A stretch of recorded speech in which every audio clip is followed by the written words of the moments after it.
All right. I've got coffee. Life is good now. Life is better. Hi. Hi, everybody. How are we? Hopefully we're doing good.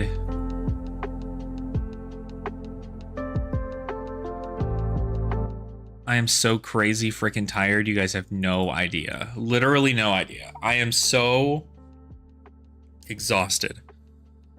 I stayed up till like 3 a.m. last night and then proceeded to have gone to bed, but I wanted to get up at the same time as my girlfriend did because I thought that our cars were going to be towed to a different part in our lot because they're repaving our side apparently. But apparently they're not, because my car's still here and they haven't done any work on our lot. They said they were going to do it yesterday, and then I came back and it looked like none of it was done. So I was like, what the hell happened? But anyway, that was so that was a thing. Very very long morning. So I ended up going to sleep at 3 a.m. Ended up waking up at like 7:30. Going out, checking my car. Stream to drive home. Hell yeah. Hell yeah, Jonathan. Nice to see you, man. Nice to see ya. Gonna do this real quick. Forgot I was still on my Ashwings account for my stream Yelements. But then I got up and I was just like, okay, well, luckily I'm up already. It's like 8 a.m.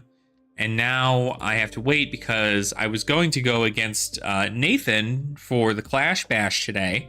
But Nathan's really, really busy with work. So doesn't exactly have the time to do it today. So we just rescheduled for tomorrow. But on a positive note, watch this number above me go up. You ready for this? You ready for how much we've done for having not really uploaded much these past few days? Bam. 1810. 1810. That number has just climbed and climbed and climbed. So super awesome stuff. Always happy to see it. We're getting there. But so today I want to do a few things in regards to Clash and some other things.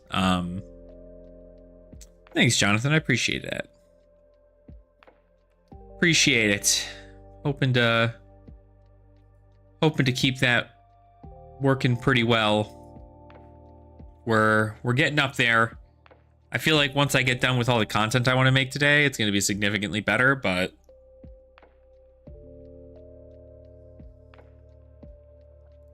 oh, that's so good. I apologize for the moaning. That was uncalled for. So what I wanted to talk about today is I wanted to hit a few notes, right? First, I wanted to talk about Clash and maybe even do some testing for Clash, because I have right now, estimatedly, I have 2 decks that are really, really well put together. I'm comfortable with the play patterns of both of them, and I believe that they are really, really powerful. But the one deck that I don't have down, that after yesterday playing around a little bit with the people in our Clash Discord, I went ahead and I tried to do some testing, and so I'm going to do some testing today for Enigma. So we're going to try and figure out a Clash build for Enigma that I'm comfortable with, and maybe learn how to play her a little bit better, and we'll kind of go from there.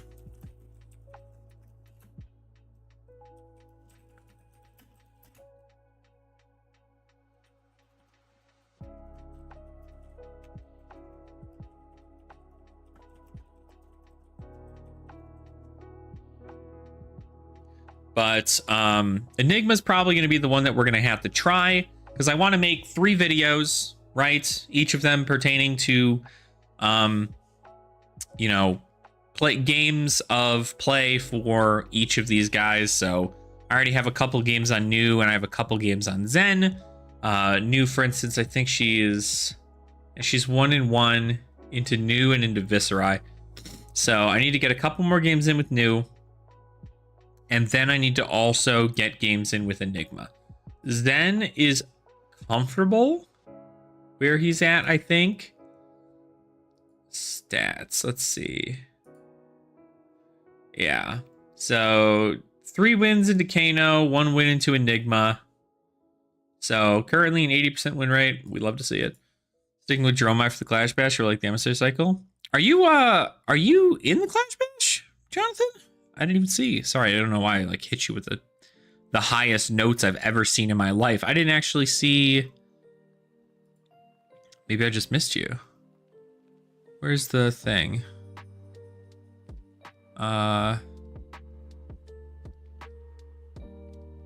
Oh yeah, John. Right there. You're going against Pat, right? Pat Smash Good.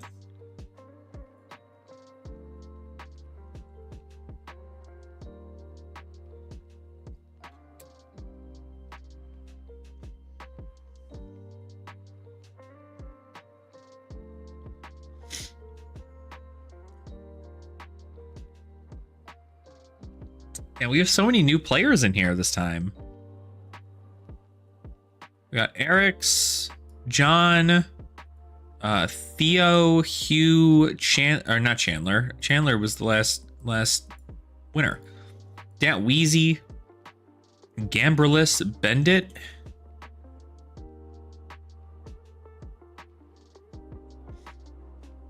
Interesting. It's so funny that Teppa and Henry have to go against each other again. That's so crazy.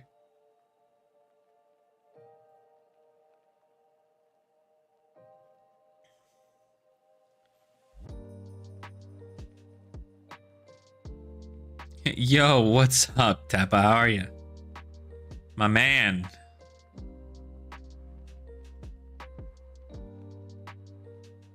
Yeah, I summoned you. I summoned you. I was looking through our stuff for the Clash Bash, who was going against who, and I was just like, that's crazy that you have to go against Henry like you did previous.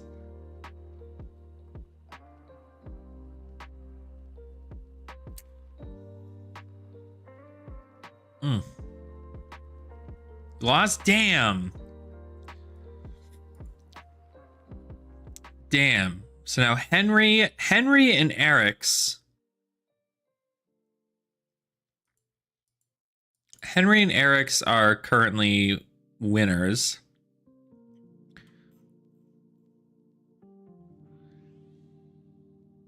Yes, hey, 2 rods, Assassin clearly not the play. I don't think Assassin's that bad into this. It might be a little rough sometimes, but needed sync. Yeah, sync is definitely an important thing. That's where like a deck like this, I'm very, very curious on whether or not I should be like syncing better or whatever. Because I could just take out these Untames and put in sync belows, and I feel like that'd be better, but you just really want to just like push a ton of damage. So I'd be curious if this is something I want to keep. So we have Zen, and then we also have Enigma and New. So New and Zen I'm pretty comfortable in. Okay, I like it. New, I think, has a lot of potential. Very, very powerful. Intimate Inducement is still a really crack card. And then also Hiss and Venomous Bite. It's just power, right? I feel like I could probably use a little bit more, though. Like, maybe, like, I almost thought about taking out... Because how many reactions do we have? 1, 2, 3, 4, 5, 6, 7, 8, 9... 10, 11. 11 attack reactions in a 40 card deck. Like, I almost want to take out...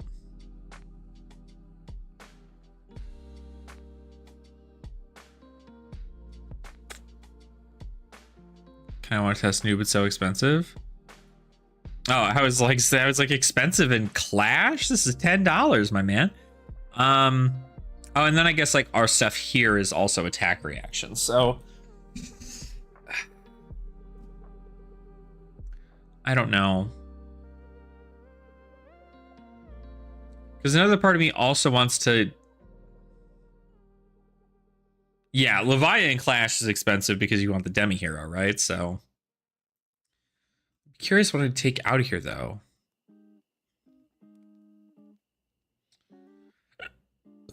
I don't know.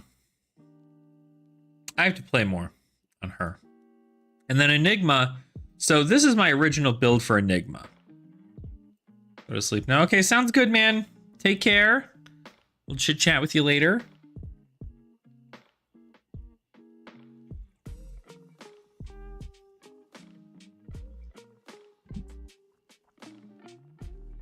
It's 6. All right, man. Well, you have a good day at work. So originally I started with the Reality Refractor. I was like, I think Reality Fracture might not be a terrible choice. It plays very well. It's very like upfront and powerful. It does a lot of stuff there. But last night I was going against Tie-Dye in our Clash Discord, and he had gone ahead and shown me.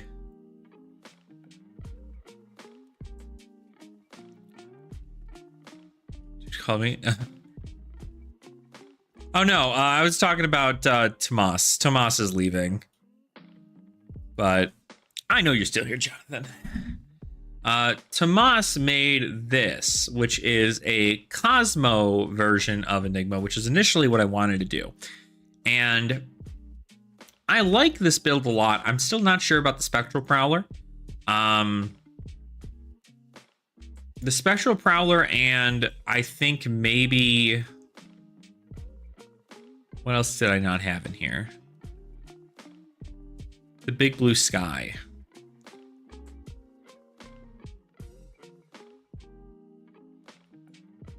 But I don't know.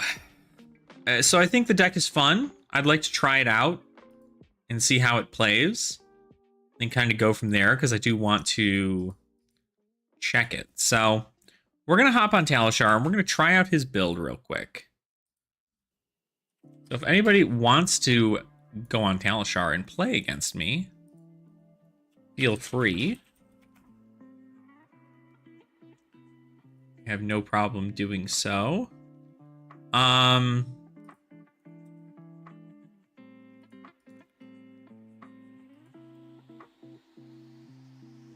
But I'm trying to figure out where exactly, because I got to learn how to play her, right? Playing her is going to be the harder part about all this.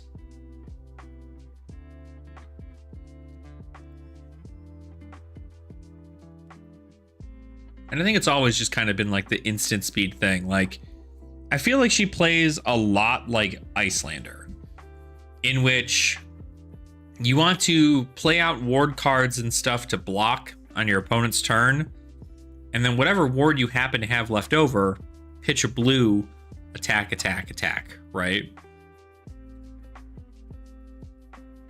Since you traffic kind of bad. Oh yeah, no, you shouldn't do that while you're driving.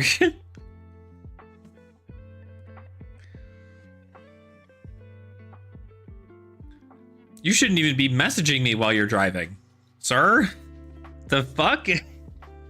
Get to your location. Get to your location, and then you can chit chat. You can just listen to the sound of my voice until you're in a safe location. Nobody text and drive. That is not good. Also, I had a freaking emergency yesterday. Yesterday, I was playing. I wasn't playing. I was at work, and I originally had, so I have headphones, right? Or earbuds. And one of my earbuds accidentally went through the wash. It was in my laundry. And it went through the wash, and I wasn't able to use my left earbud. And I went, damn. All right, well, now I guess I'm only just down to one earbud. So I'd been using only one earbud for like a month and a half, like maybe 2 months. And I was at work yesterday. I simply just went, all right, cool. Well, we're gonna plop this bad boy in. We're gonna listen to some music or some podcasts or something, and we'll just vibe and hang out. And lo and behold, halfway through my shift, literally after my lunch, after my phone ignored a spam call and went back to my music, it cut back to my music, and then my speaker blew out. In my headphone. So it was just like garbage in my ear. And I was like, this is so fucked. I can't believe this. So I had to 2-day ship a new thing of headphones. Otherwise, I would have gone freaking insane tomorrow, or not tomorrow. I would have gone insane Saturday when I was at work. So just saying, very, very crazy stuff. But luckily that's coming in today. I also have some stuff for Grand Archive coming in today, I think, which is really, really cool. I'm always happy to check that stuff off and see what it's like. Because I got some pretty good stuff. I feel like I got it at a pretty good deal too, before the cards started spiking. Grand Archive is certainly a game that is... maybe I need to get on Tabletop Simulator and like play around with it a little bit with some people from the main Discord, but I definitely need to... I need to figure out how to play the game correctly. Like, what are the steps? I'm not going to buy like tons of insane cards for it either. So I don't know, but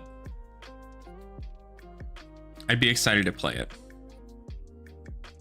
The list I'm using, this is actually Tie-Dye's list. I'm curious to see how it pilots and if I can pilot it, or maybe I'm just stupid. I genuinely think Enigma is like the first. Ooh, I go first here. I was genuinely like not sure if I don't understand Enigma at all, I feel. So it's very, very weird. I don't have to worry about dominate here, so we're not in a bad spot. So I was gonna make, oh yeah, there you go. You have a case from Riddlerman at home. Ooh, that's nice. I guess I go first.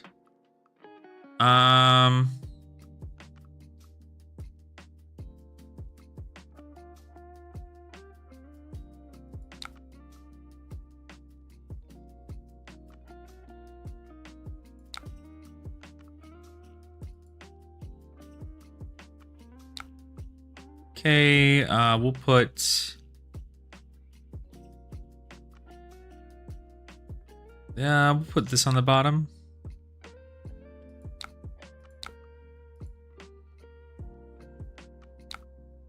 This is the first time Spectral Prowler looks like it's working out for me. I don't think they run poppers.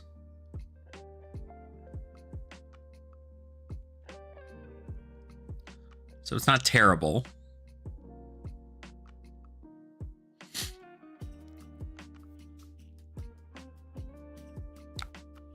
All right. And then we attack with shield for free. We IP ourselves. Yeah, I'm very curious to see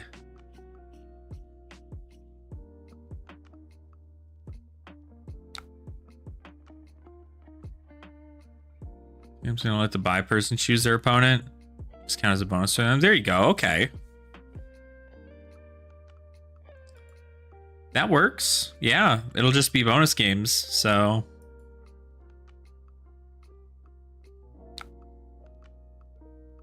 Okay. Now, Riptide I don't think is going to be great just because, first and foremost, Dreadbore. Second off, the ping for stuff, if I come in with like an actual... Like, if he activated a trap there, he could have destroyed my Spectral Shield, which is just not good.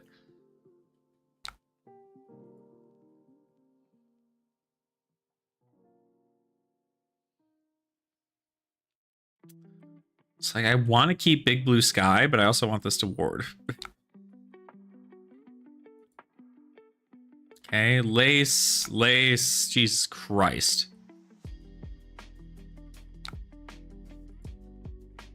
Gains +1 until end of turn, go again. Arrows you control or defense reactions can't be played from hand in this chain link. That's fine. Falcon Wing? So it doesn't have anything else. But this is coming in for what? 10? So 4, 5, 6. Actually, I could just do 6 here. It'll block out the whole thing. But I also, D-Rex can't be played from hand. I have one in Arsenal. So I could theoretically do this, block 6. Well, then I would need to fill Haze Shelter.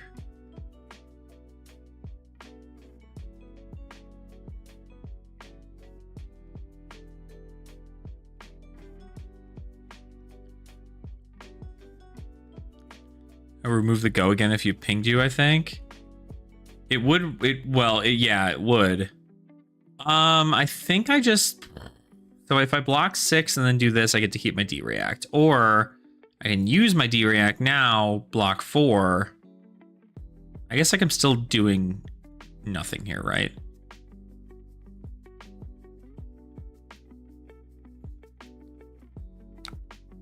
I could also just take damage here, right? But I lose out on a ton of stuff here. I'm gonna block this out. Get the value.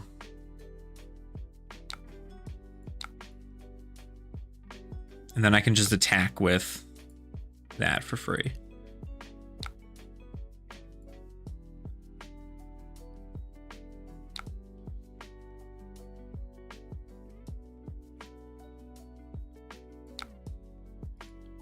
Boom.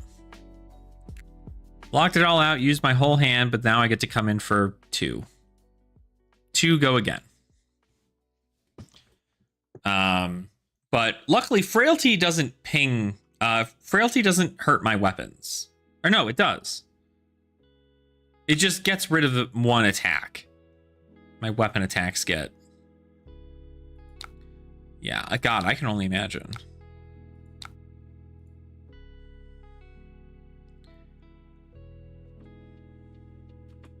We just need him to get through all of these red pumps. Like, that's already 3 red pumps. That's huge. That's it, big boy gaming right there.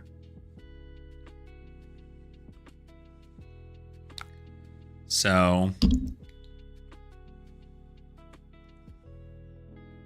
But are you going to repair, Nathan? Or are you just going to, you're just going to have him go against whoever during the first round?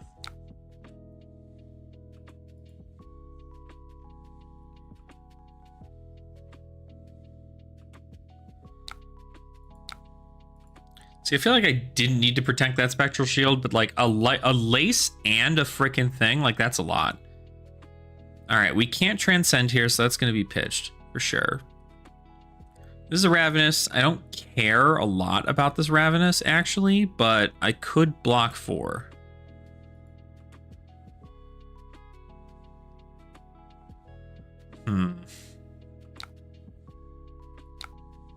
Oh, he gets a 2. Well, now I'm definitely not going to block it, so I'll lose my shield. That's fine. I already have a chi index, so we're good. Dreadbore.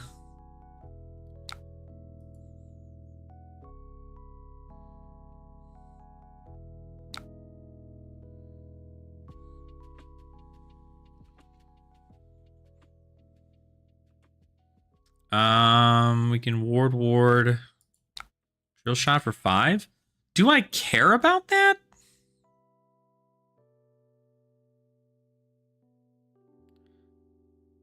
Because I can come in with Spectral Manifestations, pitch the chi, create a thing, and then I can pitch Phantasmal Haze. No. That's not right.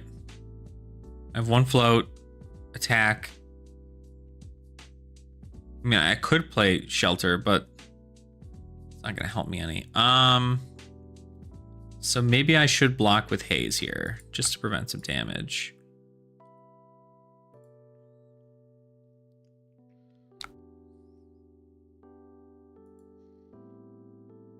How do you put a -1 counter on my armor? You can't, because it's all upside down. Whoa! The drill shot aggro. Let's go. I could also... No, we definitely want to do this. Pitch that. Make a 3, so this comes in for 4. And then we can... No, that's just it. We're going to Arsenal this haze.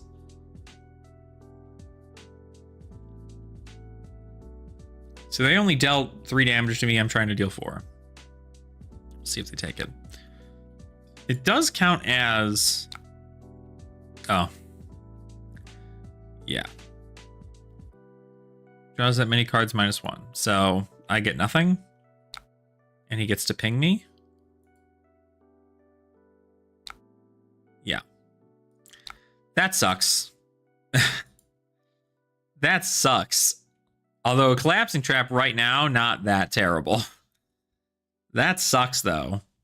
The ping being able to just wipe out a freaking Spectral Shield is rough. This is a matchup that I expect always is in Riptide's favor. Genuinely. I do believe it is always in Riptide's favor.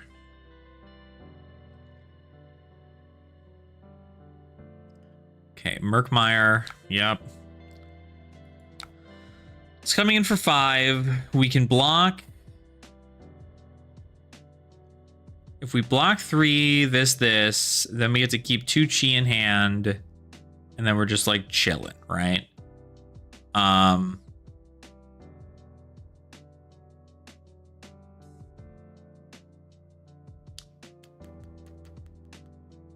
Or could save the Prowler. Might not be bad. So if we drop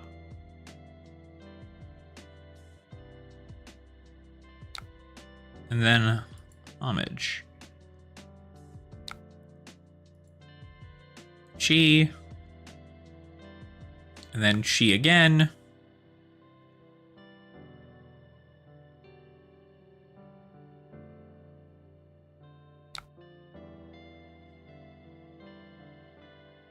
We're going to go ahead and we're going to pass.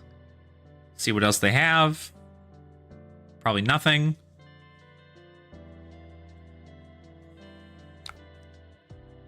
Now we could make one here and then make one on our turn, but I don't. I would rather. No, I have to. That just makes more sense. Honestly, I could just attack for 2 and 2 and with no Phantasm, and it's better than this. So, yeah,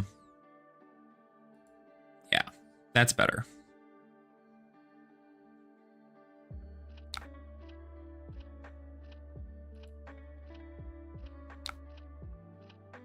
So we can Enigma, pitch, get another one.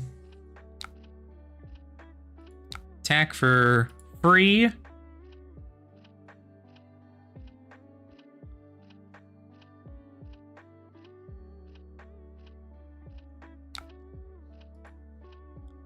And then we can just do it again. Pitfall Trap. Deals 2 damage to attacking hero unless they pay a resource. Well, that's fine. You get a ping.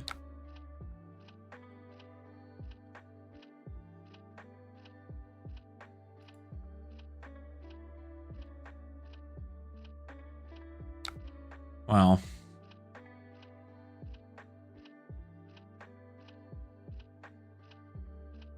I guess it's gonna have to be this one.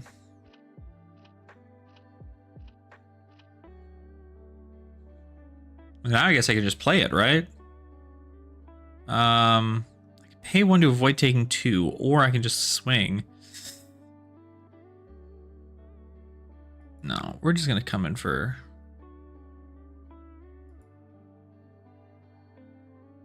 Oh, cause to shield. I'm stupid. I'm stupid. I'm so dumb. Or the 2, obviously, it was gonna block that. Duh. It's alright. It's alright. It's alright. It's okay. We have Waxing Specters. The traps are definitely a problem in this, for sure. He needs an extra resource. He's probably going to go for a go wide turn. Yeah. Coming in for 5. I can block 6, but I might just block 3 of that.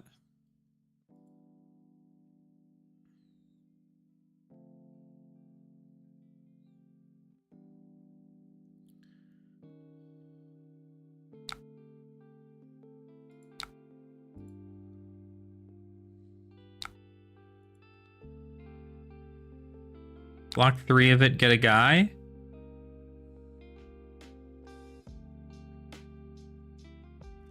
I can technically also prevent and prevent. Keep cards in my hand. Well, I need that too for waxing if I end up needing it, so we're gonna hold off. So I do get the spectral. Oh.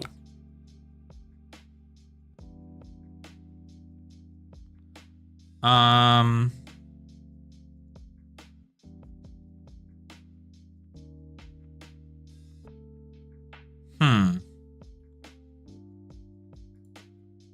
just gonna play this out then. With my floating resources.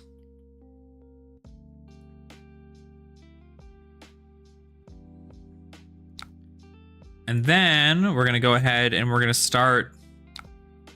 I guess we start with this, although we're gonna get pinged for sure.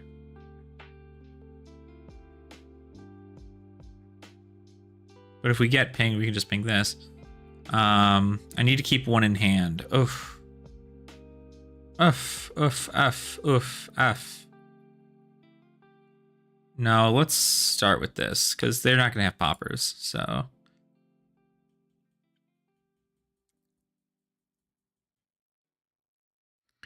Keep the one in hand in case we need to do that, but a frailty trap. Yep.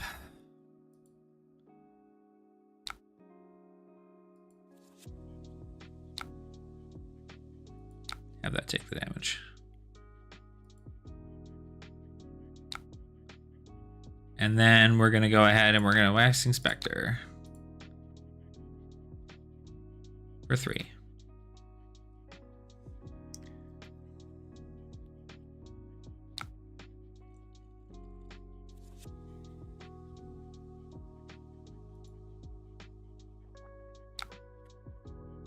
Inertia trap. Got it. Well, technically, it doesn't have more than its base, right? At this very moment.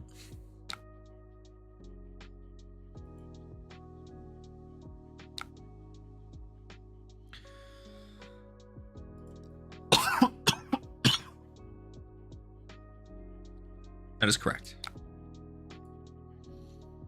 Okay, so we've seen an inertia, and a frailty, a pitfall, a collapsing. So we've seen quite a few traps so far now.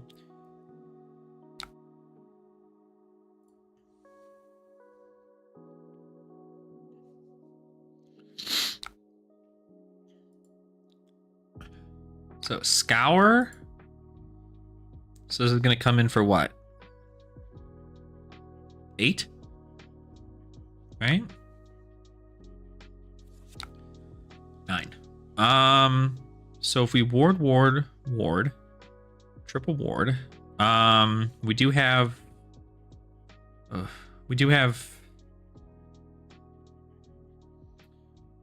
3, 6,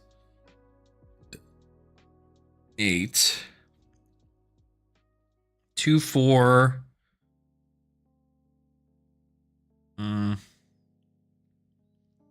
Because if we take it, kind of fine. But we also don't want to get hit with Blood Rot. Because that's how we lose. So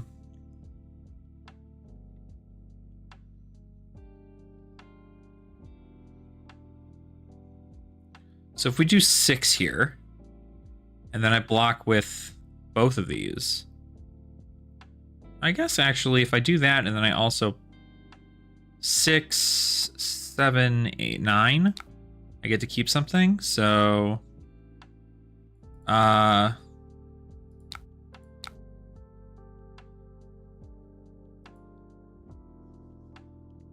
wait, did I overblock? Fuck.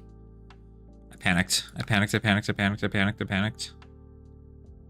Hold on, I'm sorry. Sorry.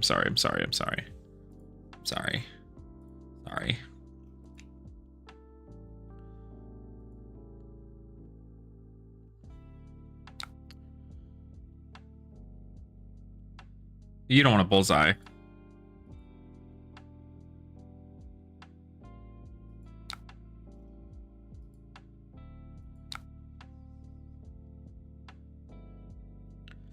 Okay. I need to... Oh my god, I forgot. Fuck. 2, 6, that's 8, plus this is 9.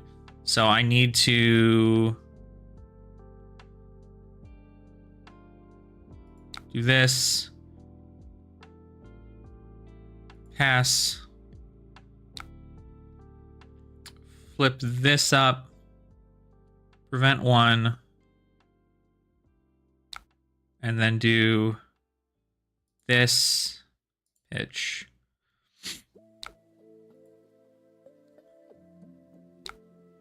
That's 9.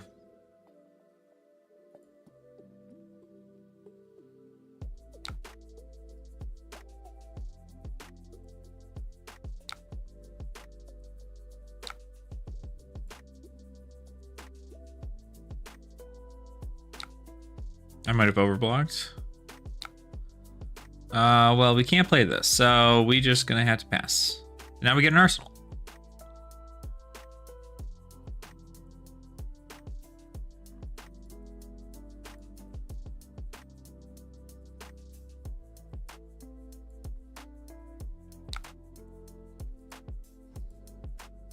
Oof. God, I don't know if I love this.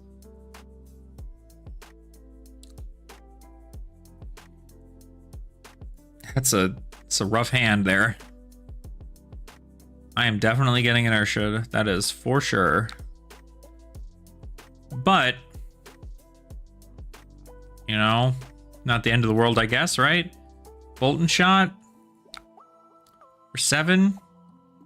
I can block 2, come in for this and this. He's still got Dreadbore, so I still have to block shit. I'm going to take a lot of damage here. Fuck.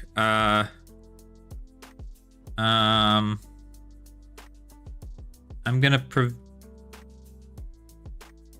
do this. And then I'm gonna do this. And I'm going to put Phantasmal Haze back on top. Right? The bottom of your deck. And then I'm gonna also pass over. And I'm gonna go ahead and banish banish the Murkmire Grapnel, because why not? So now we got 2 more chi here.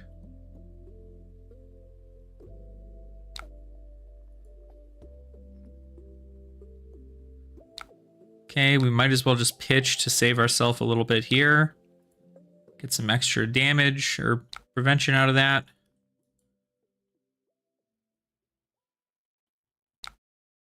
We're gonna get inertia, that's fine. Although we are down to 10, that's not good for us. There's still 20 cards left in their deck. And they've got 1... They've still got 1 of each lace. They're done with scouts. So, it is a Murkmire. Okay, cool. For 4?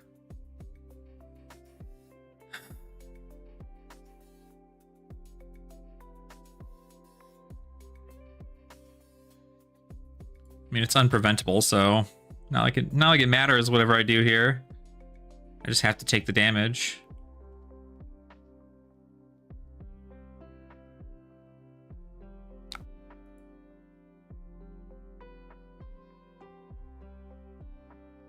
Should have given that go again. If you had anything. Well, no, you only had 1 card in hand. You couldn't do that. Okay. Not great. We've only dealt 2 damage to them, and they have done a lot to us.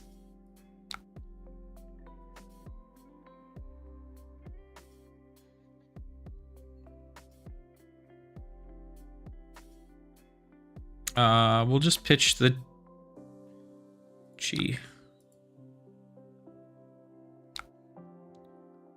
Going for this. 4. Frailty trap. Kill my shit. Yep. I fucking knew it. Alright, that's whatever. It's fine.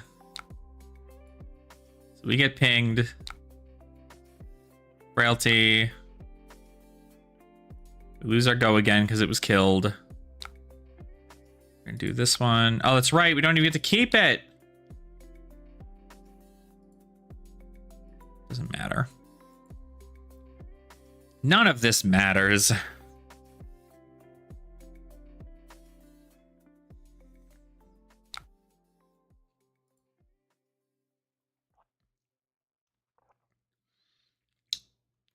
+3 until end of turn, put an aim counter on it. +1 from the aim counter. Another one. 6, 10, 11 damage? What the fuck? Yeah, I think you just get rolled to Ranger. I mean, there's just no... There's literally no way, right? Like...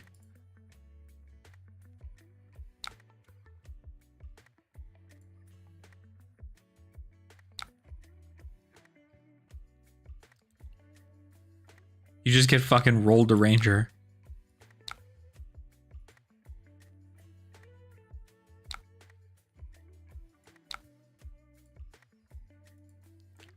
There's a sink. Doesn't matter here. Nor does this unmovable. Oh, Jesus Christ.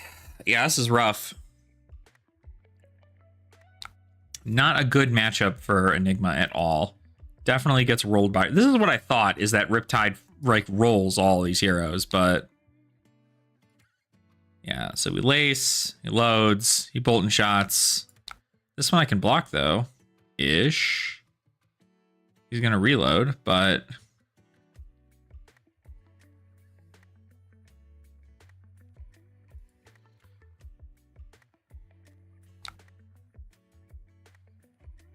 Oh, I can't play them from hand?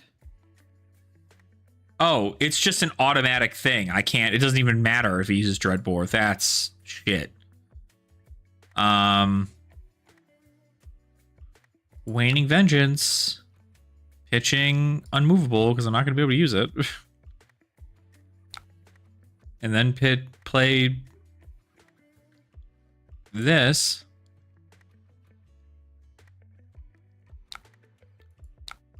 Get a freaking... I still die, right? Waxing Spectre back.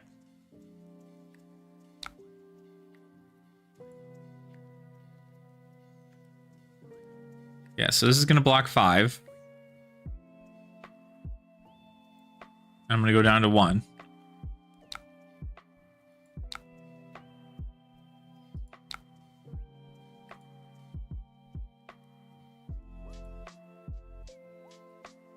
I'm get an inertia. I'm going to go down to 1, and I'm going to get a spectral shield. And then he's going to Dreadbore. I mean, for literally anything, it doesn't matter. Yeah, Searing Shot. I don't have anything left. I can only block here. Yep. Good game. That was not a good game. I got rocked there. Are you kidding me? 18-0. Riptide is insane. Riptide is insane to this hero. That's crazy. But I think we all knew that, though. having her wards be illusionist weapons is the reason why you lose this matchup.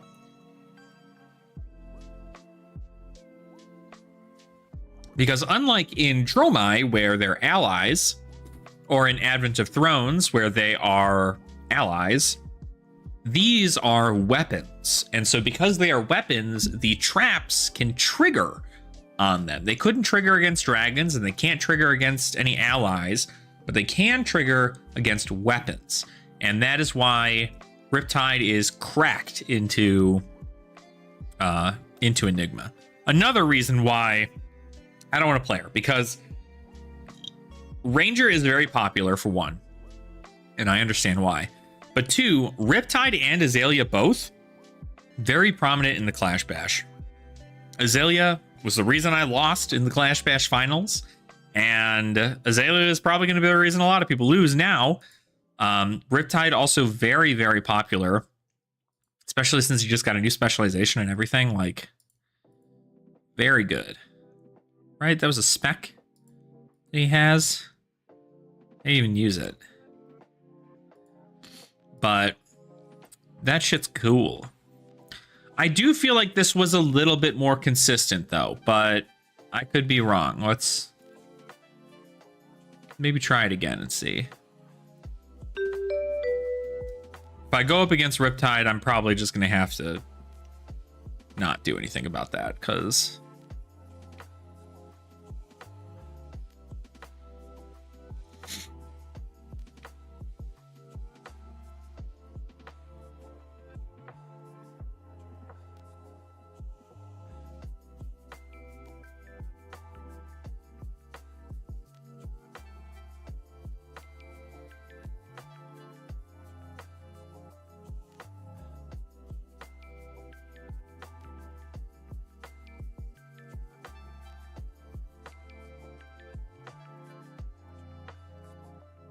got it. Are we the south parking lot? I think we are. But I think she's got a good game plan into this. I do kind of like, now that I played the Spectral Prowler, the only time in which I'm just like, wow, that's really gonna suck is if you go against anybody with a popper, because then Spectral Prowler just like doesn't freaking do anything. But 0 for 2 go again blue that allows you to trigger transcend cards. It's not terrible. It's not the end of the world. But I just don't feel like she's as powerful as the other heroes. And again, I think this is truly because she just doesn't have her Majestics. I believe, you know, everybody, whenever they look at Enigma in Classic Constructed, they're like, wow, have you guys seen Manifestations of Miragai? Have you seen Restless Coalescence? What the hell is up with 10,000 Year Reunion? Oh my god, the, you know, blah, blah, blah, traverse the universe, super powerful. Like, Majestics and Legendaries are certainly what's driving her to be really, really good in Classic Constructed, but in Clash, and probably even remotely in Commoner also, she doesn't really seem to have a leg to stand on. Especially with the presence of what is, like, quote-unquote, the meta, right? Ninjas, Guardians, both of those things shit on Illusionist super hard. So I don't know. I feel like having the ward not have Phantasm is really, really good for the Guardian matchup in this situation. I feel like if I went against a Guardian, I'd feel a lot better about it. But that Riptide specifically with Dreadbore, way, way, way, way, way too much. Way too much. Definitely not meant for me.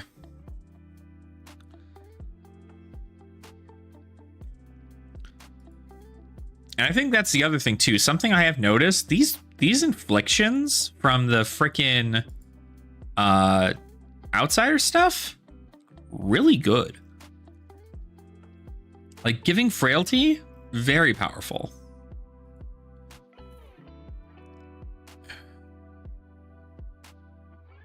Frailty's super powerful into Enigma, it's super powerful into Zen, it's super powerful into Ira, it's super powerful into New, it's not like super powerful into New.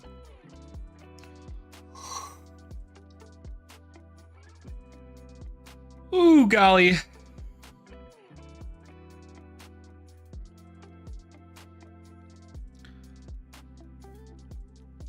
But I think just the payoff for Ranger is literally just pump, pump, arrow, pump, pump, arrow, pump, pump, arrow, right? PvE talk. Bob, don't get too excited. It's not a released version of PvE. I'm mainly going to talk about how I mean, screw it. We're just sitting here waiting anyway. We can just talk about it now. I'm personally of the mindset that I believe that if PvE is going to be happening for Flesh and Blood, that it is going to be something that I believe the community is going to have to head. And I'm fine with that.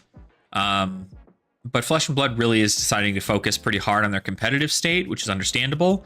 And I know they want to have casual stuff, but it's just not in their wheelhouse right now to do. And frankly, they kind of jumped the gun a little too early by saying that they are going to do stuff with PvE, because they announced PvE stuff back in like 2022. And it's midway through 2024 right now. And we have not had any aspect. And honestly, I think a lot of it is because when people go play Flesh and Blood, there are not a lot of people who play Flesh and Blood just to have funsies. There are people who play Flesh and Blood for competitive reasons. What kind of version is hard but really fun? Oh, that's good. That's good. I'm glad to hear. I know that's always that seems to be the topic that gets brought up pretty significantly, is that it is Lorcana's, already got PvE, right? So what's stopping Flesh and Blood from doing it? And I feel like, again, Flesh and Blood is really, really specific towards a competitive mindset of you going against your opponent in a one-on-one battle to the death. But I think that the community has made several things about the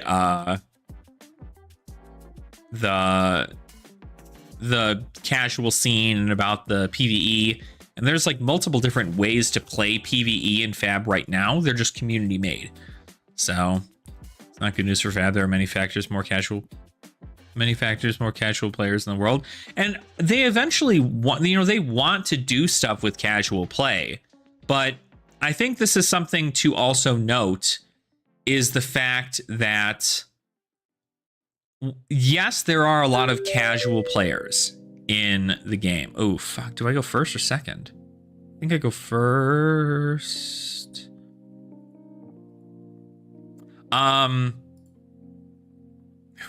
Ooh, no, we're fine.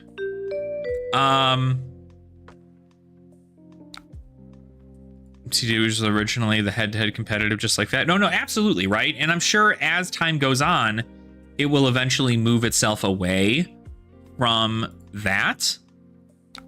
But for right now, do I just do this?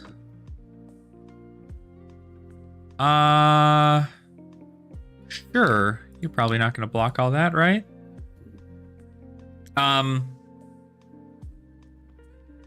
It's not that they aren't looking to embrace casual players at some point, right? They're not trying to exile casual players from being a part of the game, right? That has never been their intent. They would have done that a long time ago. They would have probably shut down this website a long time ago. But their focus is not on PvE. Their focus is on competitive. And with that being the case, you often do see a lot of, you end up seeing a lot of people who want something like it, but what you also have to look at is the fact that they have been pushing casual play for a while. And from what I've seen throughout the entirety of like Twitter and like other Facebook updates and other people who talk about their stuff very prominently, there aren't a lot of people in the Flesh and Blood community that are actually going to Flesh and Blood events, or the fact that there are not a lot of people going, or there are not a lot of LGSs that are choosing to run casual events. There is a thing called the, do I block this? Probably not, right? I don't give a shit.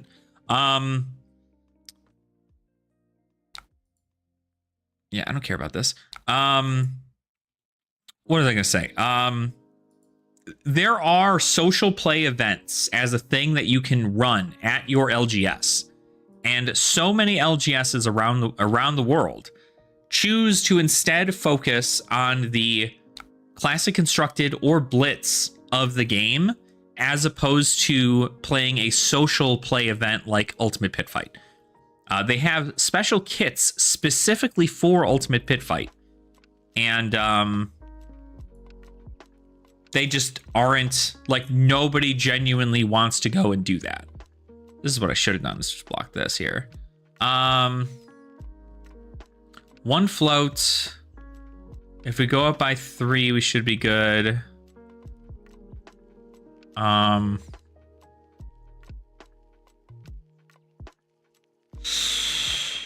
God, this is kind of bad, huh? Let's just do this instead. Let's just block 4. Just in case it's a hiss or some shit. It's because the design focus was to the competitive group. And it's been about 4 years now that implicitly nudges out casual players. Well, there are plenty of ways to play casually. I mean, Ultimate Pit Fight is quite literally a 4-player format that exists in the format and is played amongst a decent amount of people. But, oh, grains, you... Well, we don't want it to hit. So, do I just, like, not care about this?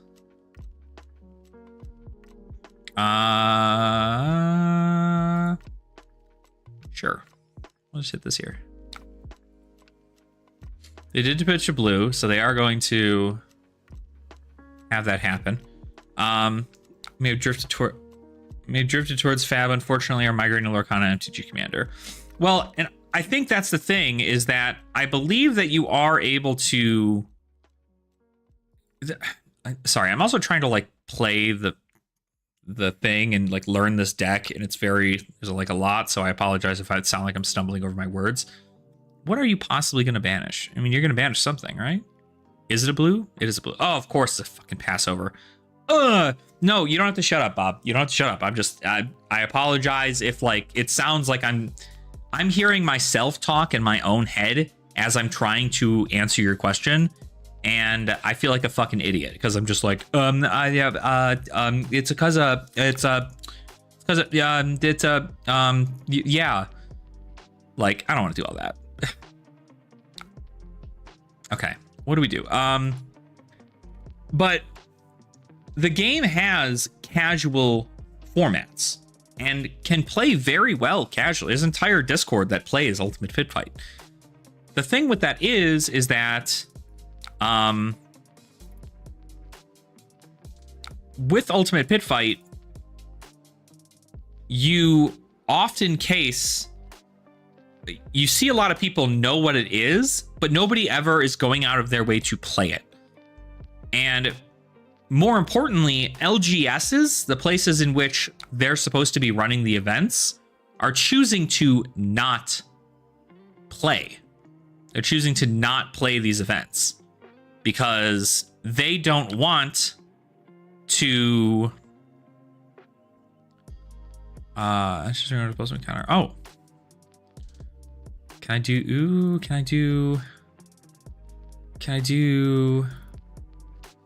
I mean, I guess we just got to do this, right? And so it's usually, and it's been like this even when the game first started at a competitive level too, where players have to make the choice instead to go to an LGS or go to a place or like make a Facebook post or something and be like, hey guys, I want to play this version of this game. Who's in? And, you know, that person is going to have to provide decks. They're going to have to provide a space for people to play, whether that be at an LGS or like a bar, and then people can come together and they can start doing it. But Flesh and Blood really is, you know, they have a lot staked on their competitive side of things, and they are, you know, every LGS is making way more money on competitive players than they are on casual players right now. Casual players are not buying legendaries the second they come out so they can go to ProQuest and play. They're instead, I have a sync below.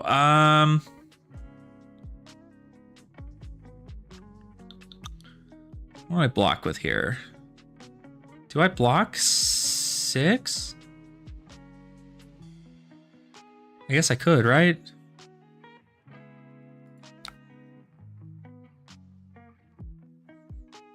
There could be a shred here too. I'm gonna block 5, keep it blue. Let's just do what we're supposed to do. Fault and flaw of the LSS. I mean, I don't think that's their fault though. Like, if LSS wanted to be a casual game kind of deal, then they would have done it. But even still, their game can be played not casually or not competitively, but people genuinely don't seem to have as much fun playing it casually than they do competitive. They feel like there's more in it for them competitively than there is casual. And that's what causes a riff in that regards. So, of course you're gonna misplay. Come on, man. What the frick?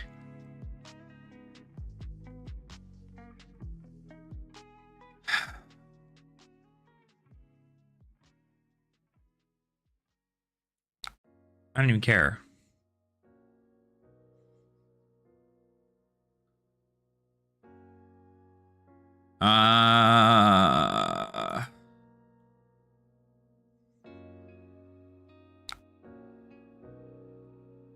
No subsequent follow-on development for more casual formats.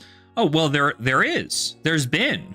I mean, they've been coming out with stuff for like if you look at the entirety of UPS or of the Tolarian Community College thing, that's all based around playing socially and casually with with people. That's what it's meant to be doing. And like, nobody's buying it. Like, people just are not buying it. And it's a great product for people to play. It comes with 4 decks, and all 4 of you just sit around the table and you can play UPF against one another in a social format. And then LGSs can even run social formats for Ultimate Pit Fight, where people then can come in. They've already got the decks. They can go buy like a $10 Blitz deck or whatever, and they can play against one another and have a fun time to socially and casually play against one another for prizes, right? And it's not even like a hardcore competitive prize thing. It's just like a fun little thing that people will do. Why are you attacking me again? Bro, stop it. I don't even care about this thing anymore.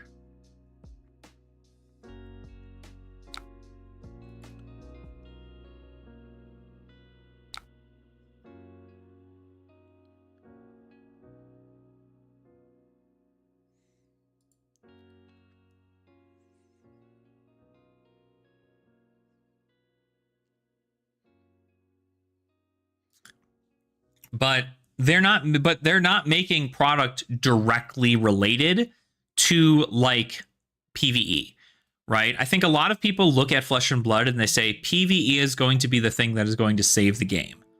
But the problem is that the game is not dying, and it's had consistent growth since its release, and more people every single day join Flesh and Blood to play competitively, and also just to enjoy the cards, play with their friends, and so on and so forth. And there is a casual scene, but it isn't, it's just not as prominent as people expect it to be, because it's not its initial drive, right? One of its taglines for Flesh and Blood is quite literally the most competitive TCG on the market. So at that point, you just kind of have to be like, well, like, why, right? Like, why is it the most competitive TCG on the market? It's because it's got a very nice competitive scene. I see we're just playing the long game here. Is that what's happening? We're just playing the long game?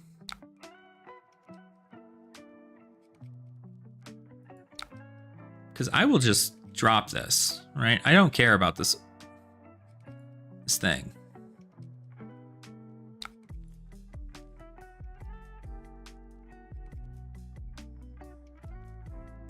Battlefront Bastion. Now that's what I'm fucking talking about.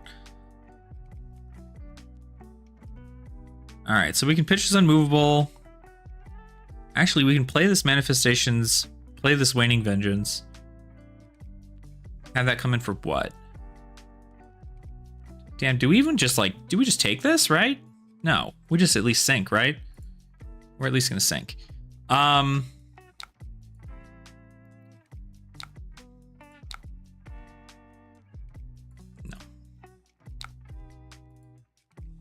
Because now I have a Spectral, right? So I can come in for a lot here if I really want to. It's probably not like the move, but we're gonna get kind of crazy with it.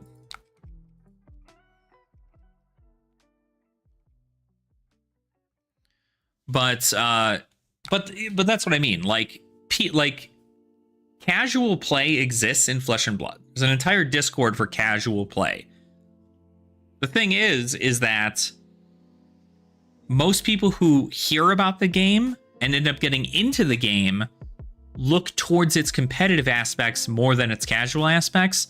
And that is kind of its whole deal. Like, this is going to be a lot. This is coming in for 7?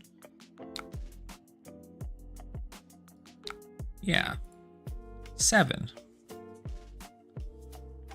7, go again. Now, I just realized assassins can also play traps. Stupid. I wonder if Blood Rot Trap might be a move for this. If you're going into this matchup. But I don't think Flesh and Blood doesn't care about their casual scene, because that's just not right. They care about their casual scene.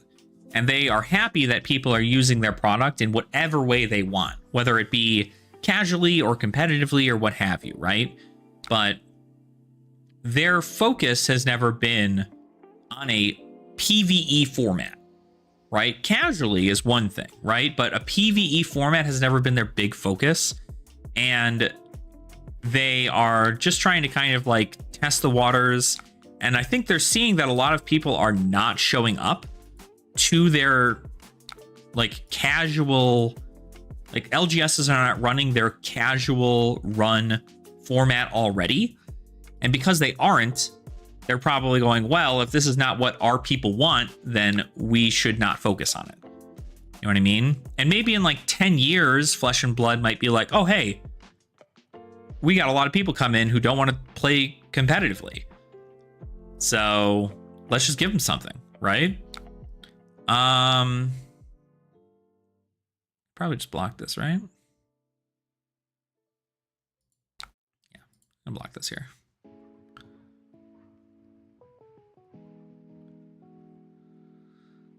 Oh God, I don't know if I'm like in love with this. Because are we really just gonna dagger and just that's what we're gonna do?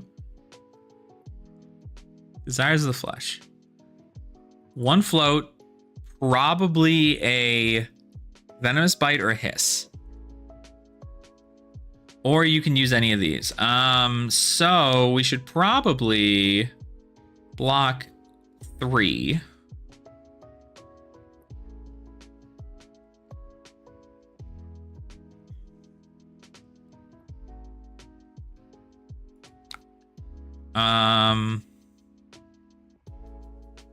And then we can just figure that out from there.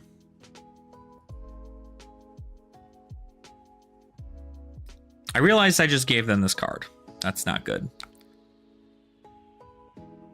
Razor's Edge. For 6.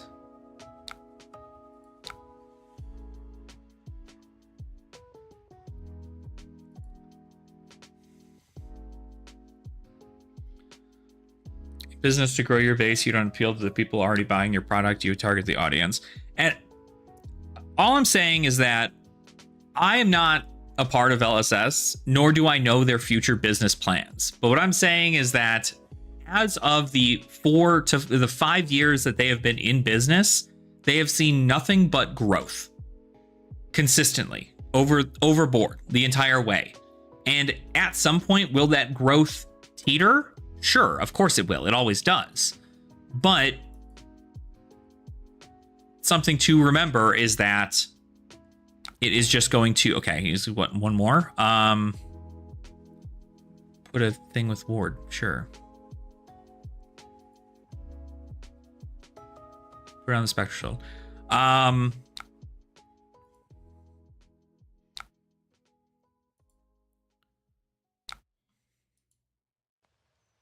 Okay, so we're blocking 3, 6, 7.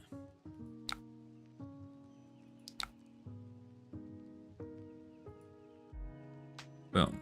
And we have another one here, so perfect. That's a good turn. That's good ham, Diane.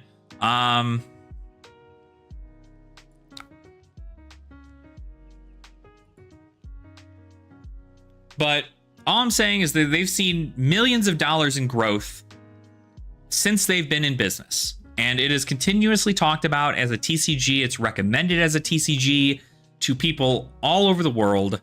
And it is still seeing success to this day, even without a casual PvE format. There are people like me who always talk about things like Clash and Commoner. And I haven't played a whole lot of UPF, but like UPF is a big deal too. And that's great. Like these are perfect ways to go about getting people into the game. But you know, like I don't work at LSS. I don't know what their plan is. I don't know if they have something in the chamber that they're just waiting to shoot out. But from what I can tell, they've seen nothing but upward growth. And even though people are disappointed that PvE is not out yet, the game is not currently functioning super hard on a casual player's big format, right? That's just not their MO. Do I attack for 2 and strip a card? Or do I arsenal? No, I should strip. I should attack. So we got the Fang Strike one out of the way. That's fine.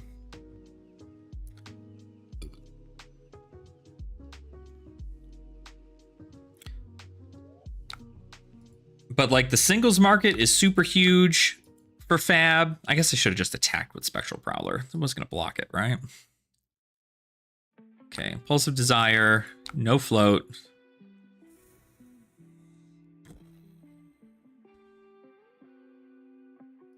I guess I can just...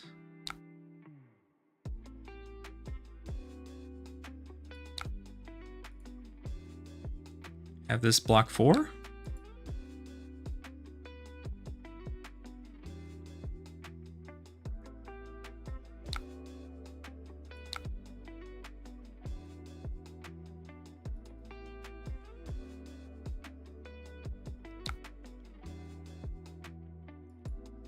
Collect TCGs for 3 years. I see Fab as a bit of a failure, and that's fine. I mean, if you see it as a failure, I know there are also people who are collectors of TCGs for 30 years who see it as this huge success. So, like, the collector side of people, they love it. The players side, they love it. I don't think there's anybody who's gotten into Flesh and Blood who has said, I hate this game. Nothing about it is fun, and I never want to play it ever again. I'm going back to whatever this is, right? And usually if that's the case, it's because like of a sunk cost fallacy, right? But everybody's entitled to their opinion and how it works. I mean, I'm not going to be like, yeah, you have to only think one way. This is actually good because I can come in for 7 and then haze for 4. This is a lot of damage. This is an instant, right? Okay. just want to make sure. Okay. Spectral Shield. To really seem to indicate the opposite of success to me. Well, the reason that is not because the game is failing. It's because collectors aren't opening boxes and players aren't opening boxes. It's LGSs and single sellers who are opening boxes. The prices are very good. Singles are being cleared out left and right as the set goes out. And the reason is because this is a singles market kind of game. I mean, even I know Rudy made a whole video on how he was so confused how Flesh and Blood, the box prices can be so low, but have such interesting like arbitrage because the cards inside the boxes are worth like hundreds of dollars, or like tens to, you know, a bunch of $10 cards and plus, but the boxes are only a little bit, right? The problem with that is because the box price or the boxes themselves are very key to heroes that are specific to certain things. So for instance, Tales of Aria, which is a set that came out in 2021, I think, that set has a bunch of element stuff, right? Bunch of element stuff. And elements like ice, earth, and lightning, they're all Tales of Aria.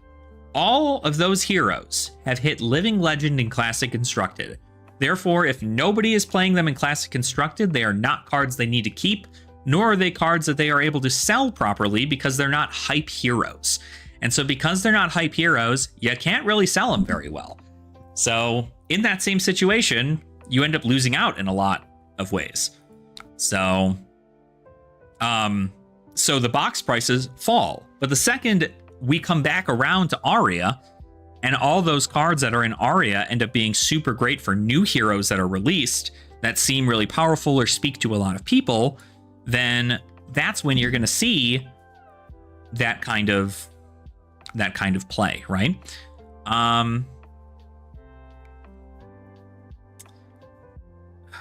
What the hell do I do here? I could play, pitch.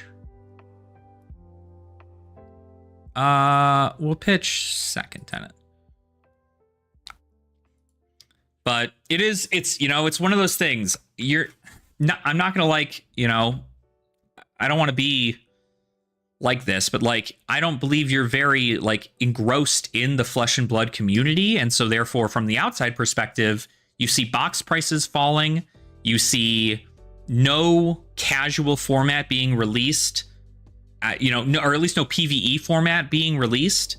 And you're probably going, well, this game's just going to end up being competitive until people don't want to buy cards anymore, and then it's going to fall off, right?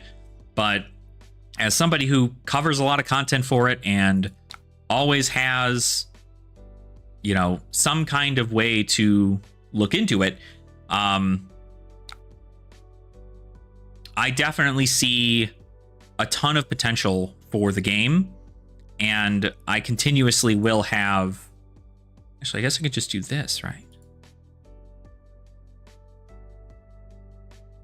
Yeah, I use the 2 float to have this guy come out. Nice.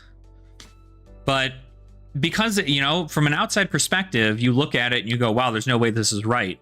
But like, you take a look at all the prices for the Marvels that come out in these new sets. Heavy Hitters and Part the Mistveil, the 2 newest sets, have Marvel heroes inside of them, which is something that's been in previous sets. And that has kept the boxes at map pricing or higher, strictly based off of those cards alone. And that's powerful. So let's go ahead and let's start. Yeah, this is actually kind of nuts. Can we just talk about how nuts this is right now? So we're gonna come in for 4 to start. So we get to Waxing Spectre for 4, we get to Spectral Shield for 8, and then we get to Haze Shelter for 4. So Haze, this is kind of wild, actually. I'm gonna have to go hug Tie-Dye or something. This is kind of a sick board. Maybe I'm just learning Enigma, but this is a board for sure. And then I get to Haze, and then I get to Spectral. Like, what?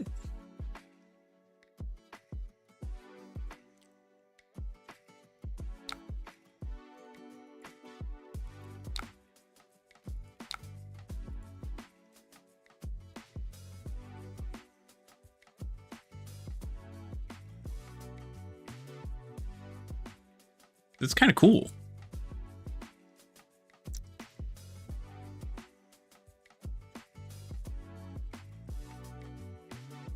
Oh, it's going to prevent the next one. But you still have to block another card. Otherwise, you die.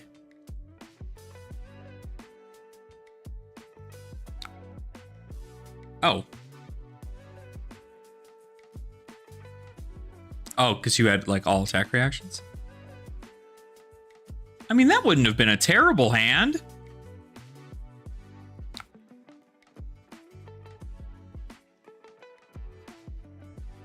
Total damage threatened 40.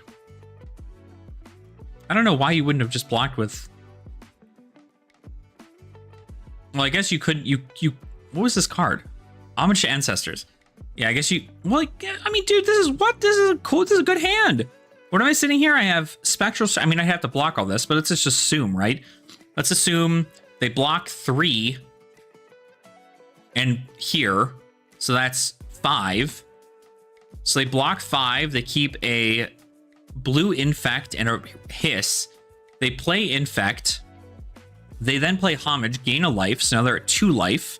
Then they pitch to attack with Hiss. Hiss gets +3 onto this, which is 4.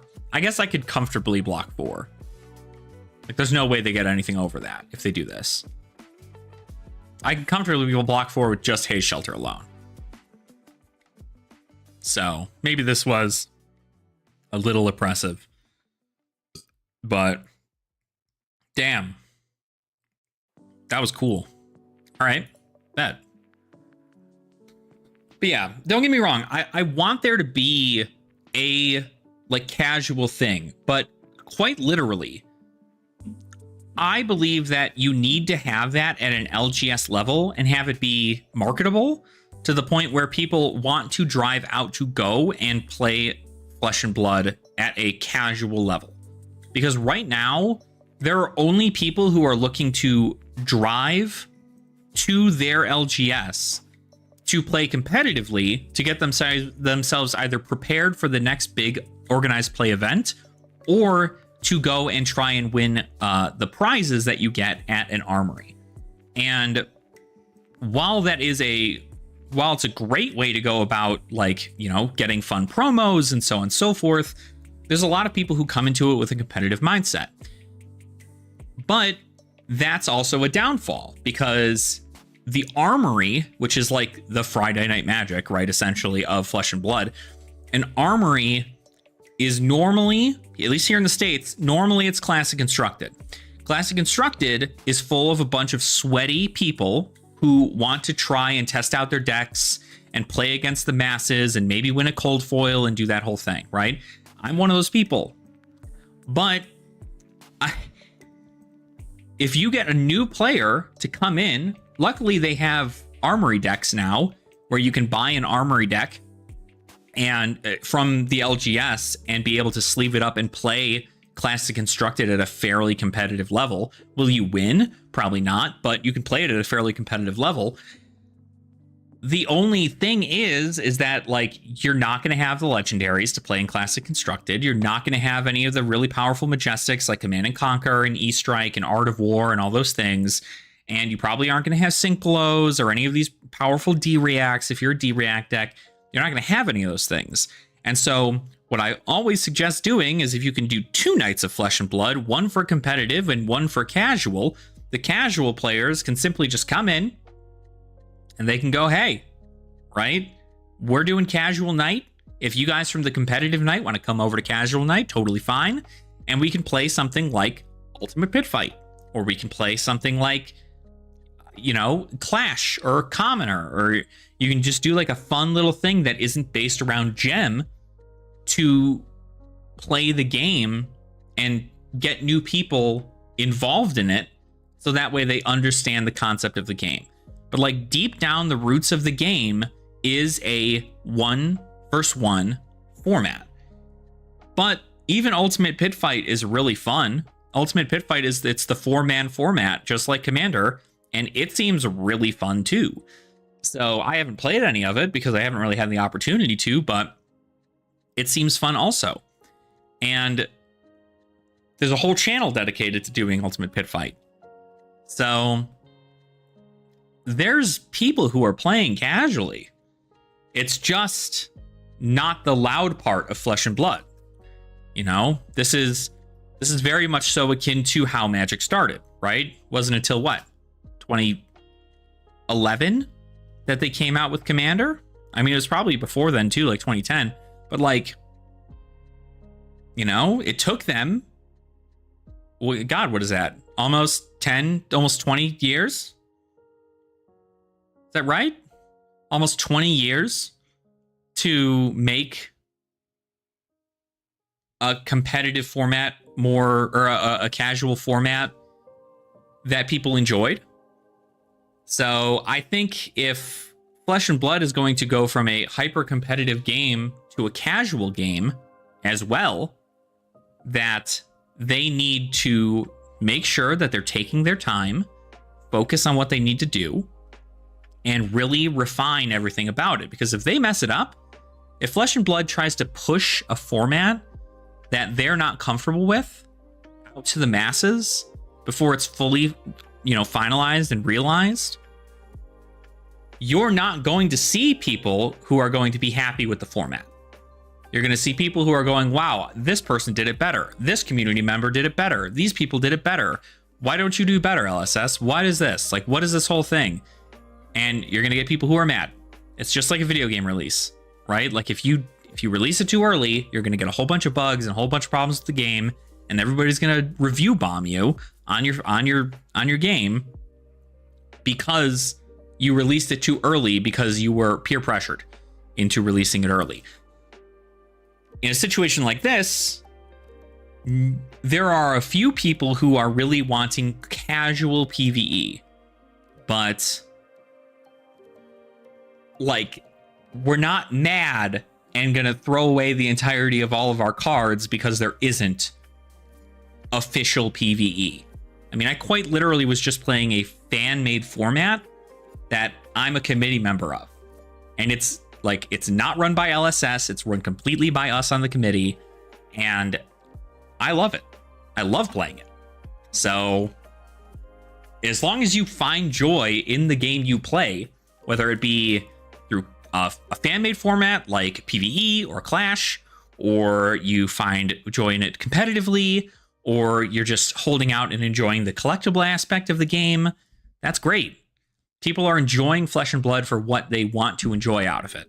And from a marketing standpoint, I don't feel like it is an absolute necessity that out the gate, you need to have something for casual players and also competitive players. So, but we're not review bombing anybody. We're not review bombing anymore. It's just a turn of phrase. Yeah, that quest thing was pretty cool. I like the idea of that. Of you gain XP. I'm curious, like, I guess I didn't read too far into like how you gain the experience. Is it just like every fight you do, you gain some experience, and then like as you gain experience, you level up and you have access to new things in like shops? Because like I like that concept where it's quite literally like you started off, you start as a commoner and you go through, you do some dungeon crawling or whatever, you play around with some new stuff, you beat some bosses, you get some gold, you get some silver, copper, whatever it might be, and then you go visit a merchant. They quite literally have 3 merchants in the game. You can go visit a merchant, and that merchant can go, hey, buy some of my wares, right? Or like, I've got some fun little cards for you. And you can choose one of your class's cards in like rare and get 2 of them and then put them in your deck, right? But it'll cost you X amount of gold, and you also need to be this experience, this level, right? Yeah. So I think that's like I think it's very cool. I like it a lot. And I think it is really important that, you know, it's things like this are pushed, you know? You want to be able to test it in other people's formats. You want to be able to see how it works amongst itself, because, you know, Flesh and Blood, when it originally started, Flesh and Blood was not when it started. When they started talking about PvE, they were not, when they originally started talking about PvE, they were not talking about like doing a dungeon crawl thing. They wanted it to be a short or long campaign that, you know, you can go for any amount of time, and it was going to be a campaign based around a certain thing in the game or whatever the hell. And I imagine they were probably going to start with a Solana versus the Monastery kind of theme, right? Because you had United We Stand and all these other, you know, this very big one to the other, you know, a good side and a bad side, right? So Genuine Technical Code made Wraith Adventures, which is campaign dungeon crawl mode, and he's bringing in elements to it. Oh, okay, there you go. Yeah, I mean, that's good. And I think there are people out there who are making formats like that, right? We are looking over Clash, which is a fan-made format that helps kind of beginners get into the game and learn a little bit more from its competitive aspects, as well as learning thematically what the hero you play is supposed to do from a, you know, a 1v1 standpoint.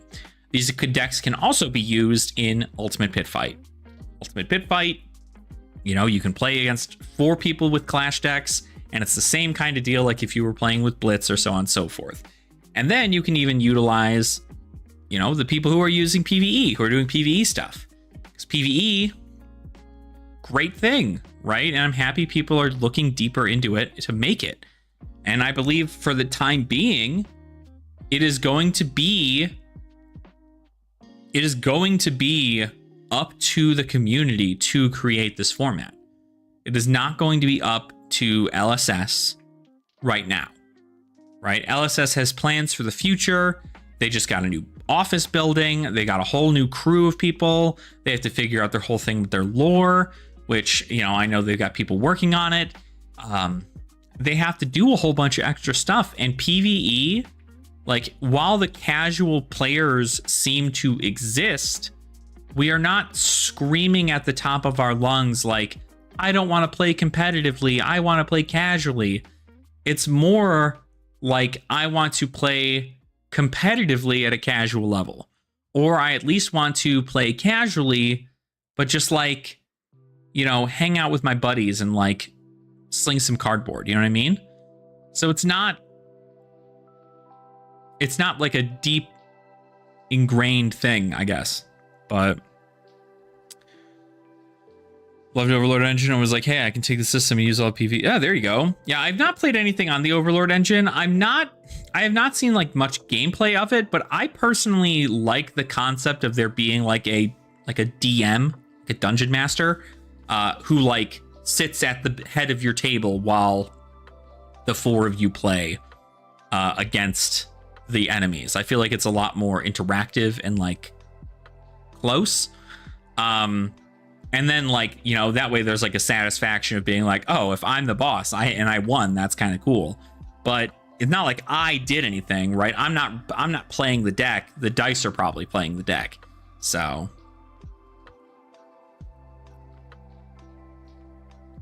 Planet sounds like they want it to be a card-based D&D. Oh, yeah, absolutely. That's how I would play it, is card-based D&D.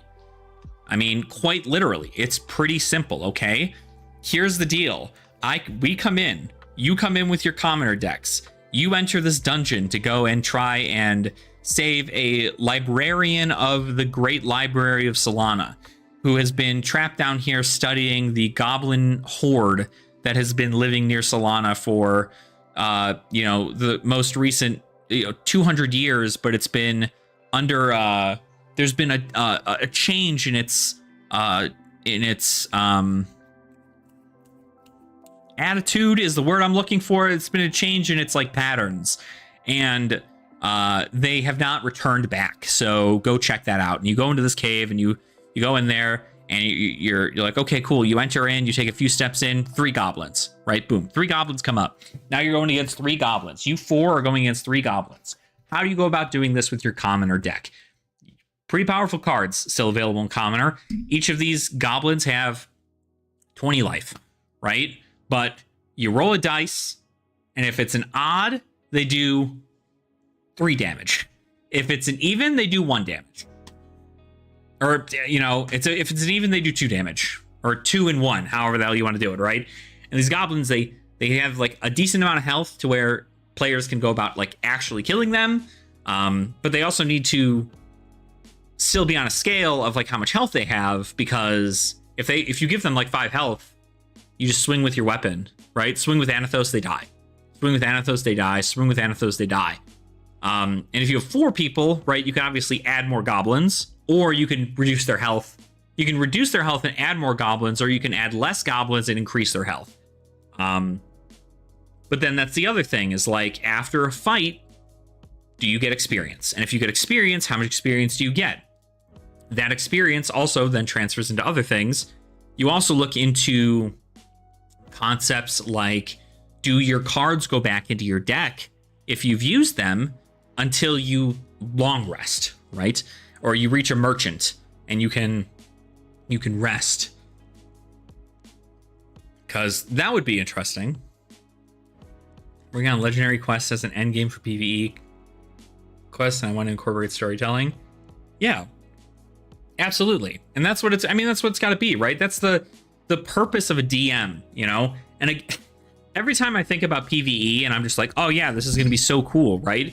There's one thing that always comes to always comes to mind when it comes to PvE, right? If we're thinking that this is just card-based D&D, I would love to see that, right? I love D&D. I would love to do card-based D&D in the Flesh and Blood universe. The problem that I always have, on top of probably every DM that has ever existed, unless they've been like, you know, close-knit friends with like 4 to 5 people for 20 plus years, is that finding people to stick to a campaign kind of deal is very hard, because you don't want to have people commit to having to be there every Thursday, right? If people can't make it, what do? Do you continue on your mission, or do you cancel and you wait till next time, right? Because if they get a whole bunch of rewards and Jimmy doesn't, then Jimmy is going to be lower power later on when they go in. Or somebody can play his deck, because obviously like that's a thing. But they might not make the same decisions as he does, and that could cause problems later. So, you know, there's a whole thing there. Or do you just make them like chapter based, and you're just like, cool, we're going to do this. We're going to play for like 30 minutes to an hour, and then we'll take a break and we'll stop playing, right? I actually prefer PvE without a DM. I want to be able to just sit down with my kids and fight. That's fair. That's fair. But see, I feel like you could also do that if you just, because like it's not like you're DMing the stuff like from like a story perspective, but you're not actually playing a character. All you're doing is like, I'd roll a dice and I'd have that like flip the top card of my deck, and whatever that attack is, I attack. So, you know, I roll another die 1 through 4 and I choose my opponent, or it attacks the opponent with the most health, right? Just have it be simple. So I go off the party level for how difficult the level is.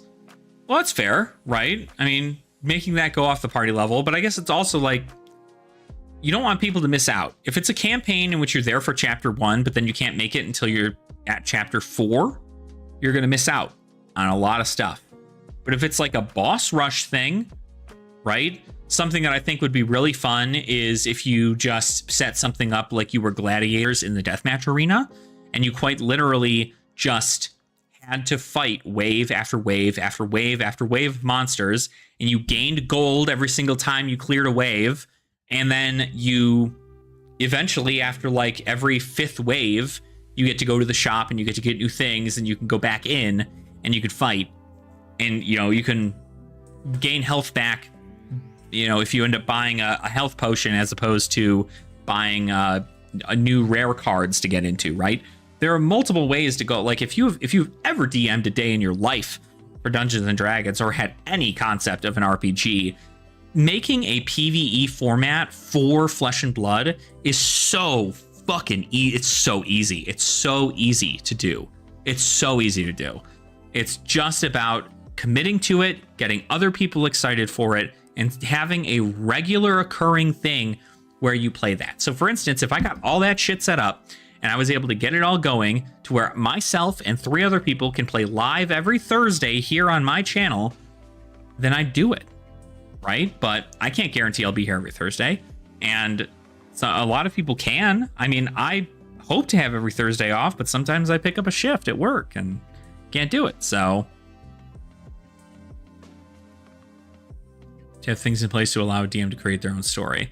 Well, absolutely. I think if you take, there's not a ton of lore for Flesh and Blood at this very moment. So I genuinely think you could just,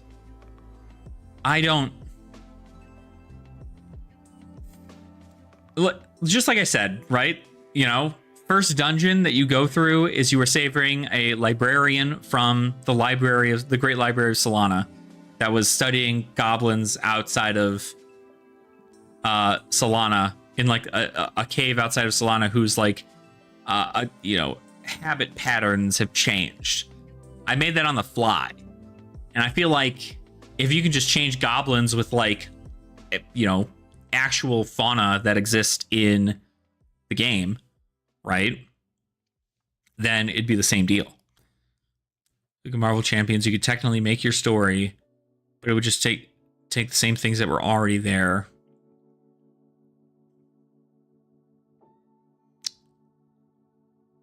Yeah.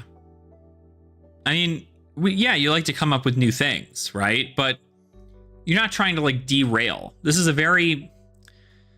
So, like in Dungeons and Dragons, right? Dungeons and Dragons is very open because you roll a dice to determine whether or not you are, you know, passing skill checks or anything of the sort, right? This is a very linear experience from at least my perspective of what I believe this to be, right? Flesh and Blood to be in PvE is a very linear experience.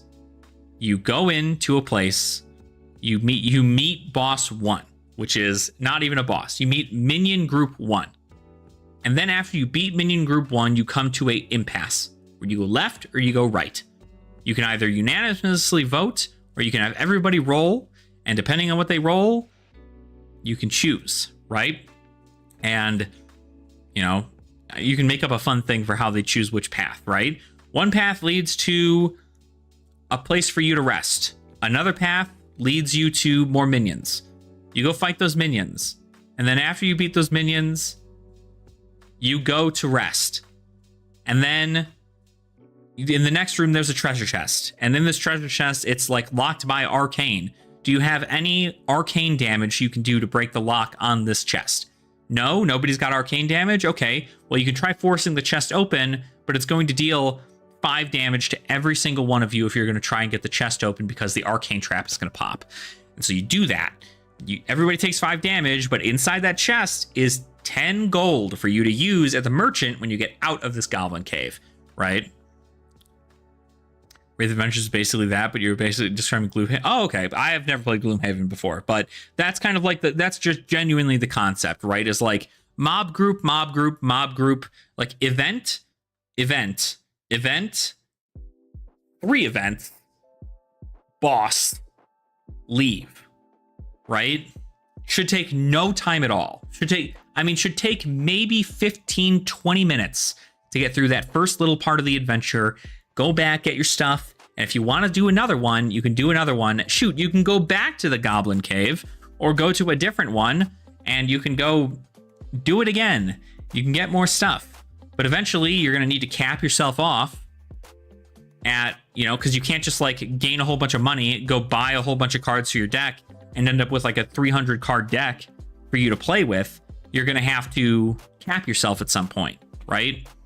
So that's where, like, I kind of liked your experience system, where it was like, you know, rares are like 3 XP, specializations are like 5 XP, so on and so forth, and you have to, like, gauge what cards you put into your deck strictly based on these things. So change the rules, help it make sense. Yeah, I mean, I like I said, I've never played Gloomhaven before, but if that's the concept of it, that's pretty much what I'm looking to do. Like, that's what I would like to do, is just have it be like, cool, you have to go to a hub. Now you have to go out and do a side quest. You do a side quest, you do a side quest, you get a main quest, You then go do a main quest thing. Then you go do a side quest. Then you go do another main quest. And then you fight the big bad. That's 6 chapters in a arc that you can do. And those 6 chapters are ranging from like an hour to like an hour and a half a piece. So you can make it like, cool, we're going to get in there, we're going to do it, or we're going to go home and we're going to wait. And that'll be that, right? And then if they end up beating the boss, right? Let's say for every like boss they beat, like actual genuine boss they beat, you know, they get, you know, I'll have like generic pieces of equipment for them to get or something of the sort, like a generic upgrade for them that they can use. So like it's possible.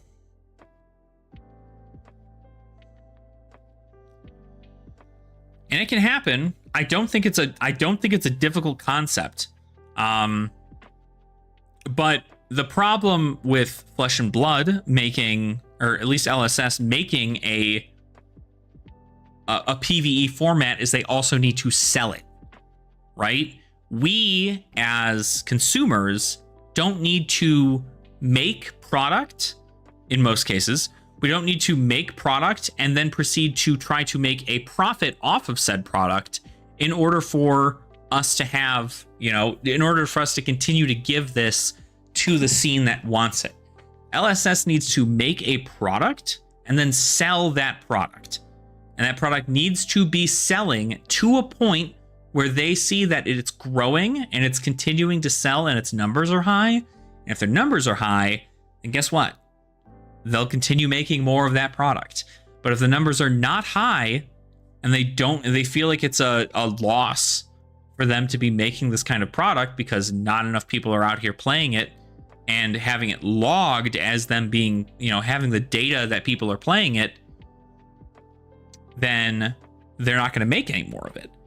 So, you know, if Flesh and Blood just continues to make a nice competitive game where people then can then take those cards and utilize them in a format like that, then it's fine, right? Then it's all based on the consumer to figure it out. And LSS doesn't have to worry about making a 7th SKU of something that people are just going to, LGSs are just going to leave on the shelf because nobody's going to want to buy it. Not difficult for sure. They could make it pretty quick, I think. I think they just want to make sure not that we're just getting a good PvE game out. Well, I mean, and that's the other thing. That WoW TCG raids is something that has been brought up significantly. Like, I don't know anything about it, but that is something that people have always brought up when I talk about PvE. So they're like, I want it to be like the WoW TCG raids. And I'm like, all right. I mean, I'm sure that's probably fine. But yeah, so I just want to just be completely clear about it, right? In the fact that I think it's something that is easily obtainable, but the difference between the community making it and LSS making it is that we don't have to sell product. We just need to use the product that Flesh and Blood already makes.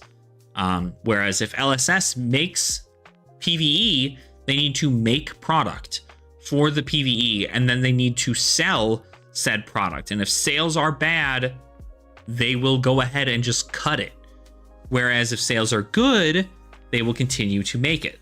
And right now, as they continue to grow as a company and see that their competitive scene is doing really, really well and is bringing in a ton of money for the company, that there is no reason for them to put a huge amount of focus directly on that, because it doesn't make sense.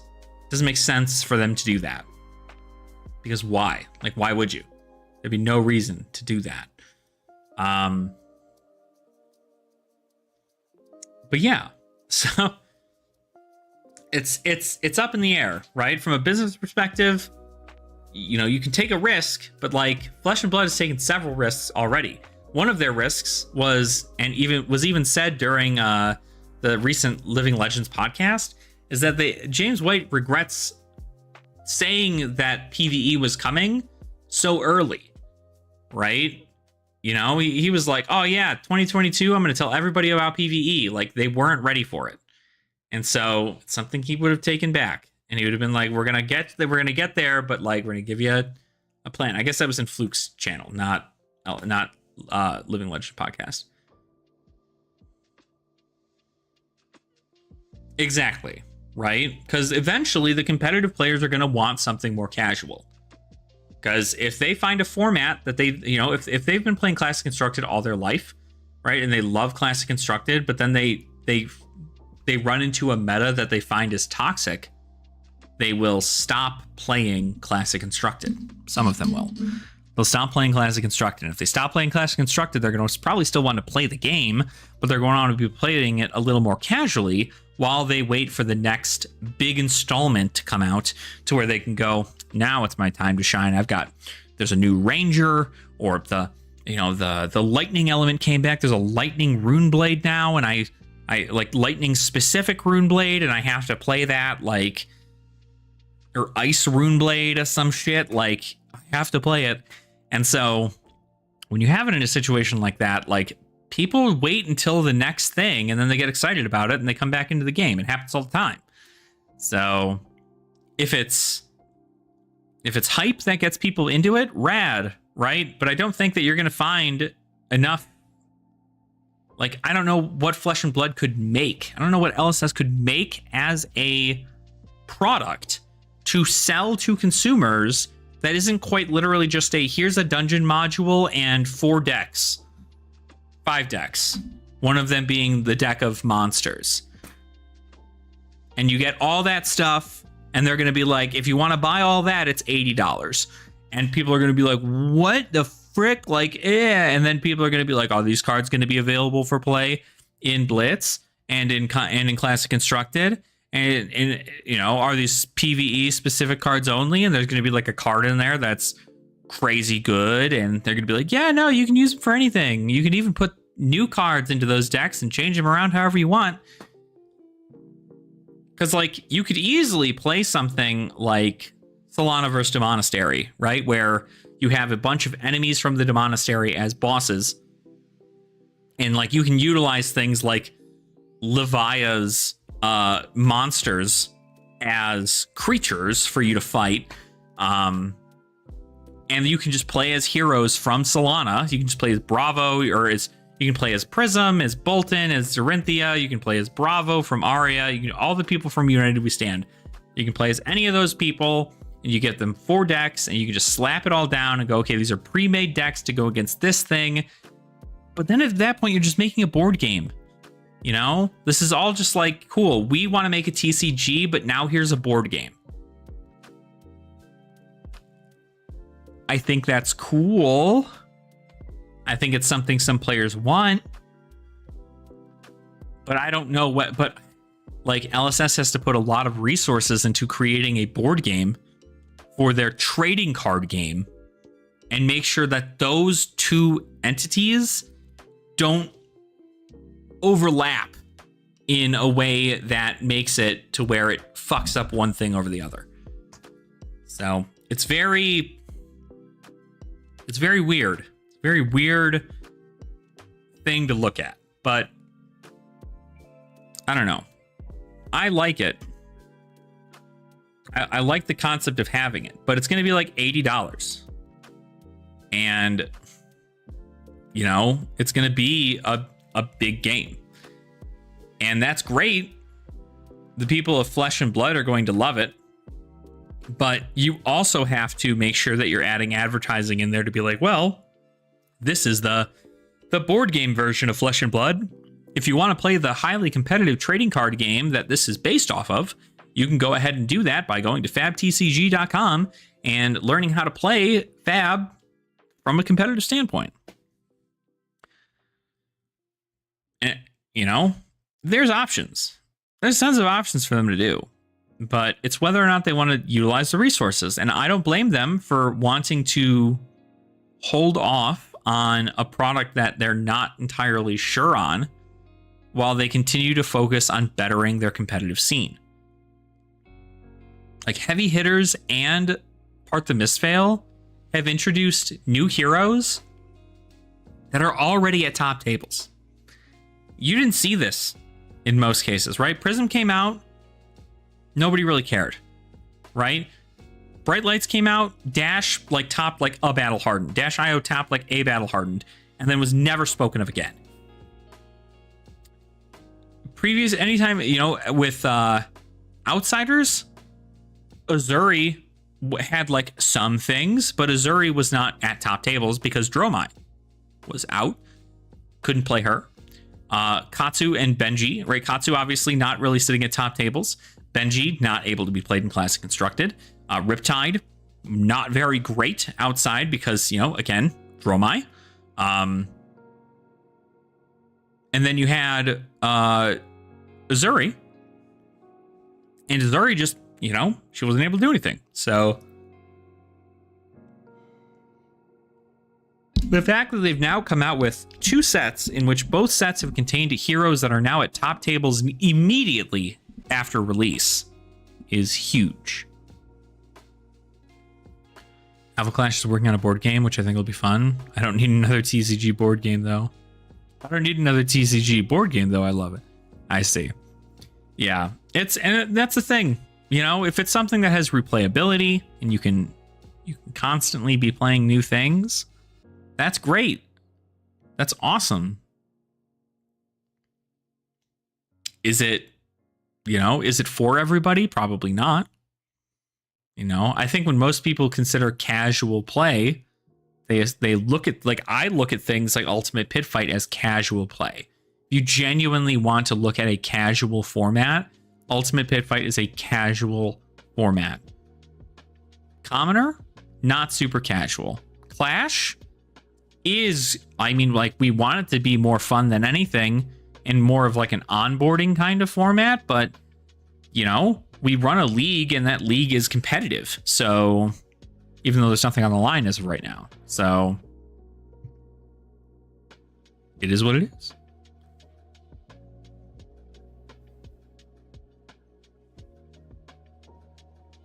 But, you know, everything, if you're playing actual Flesh and Blood, it's going to be competitive until somebody makes a format in which it's not. I mean, when you look at EDH, you know, Commander from Magic, Commander, I mean, you say it's a casual format, but I think most people who end up playing Commander want to win. And so they put in combos in their deck that allow them to win. They put in things in their deck to allow their opponent to not win. And so therefore, it's still very competitive in a way. There's just, you know, the difference is that you don't have any prizes on the line or anything. Sometimes you do, though.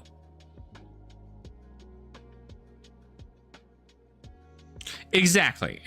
But I also think, like, right now, the league is pseudo competitive because again, there's nothing really on the line.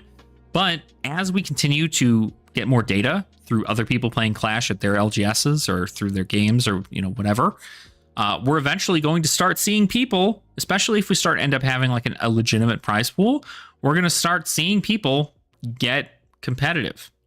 And you're going to see a lot of the same hero enter the fray over and over and over and over and over again. It's just what it's going to be. But yeah, so that's a thing. Real quick, I'm going to actually, whoops. I don't want to do all that. This is probably going to log me out, if I'm going to guess, right? Yeah, of course it is. Hold on. We're going to do one game with New real quick, because I want to see how she is playing. So we're going to play with New. See what she's got. But yeah, like eventually it's going to become competitive, right? With the league.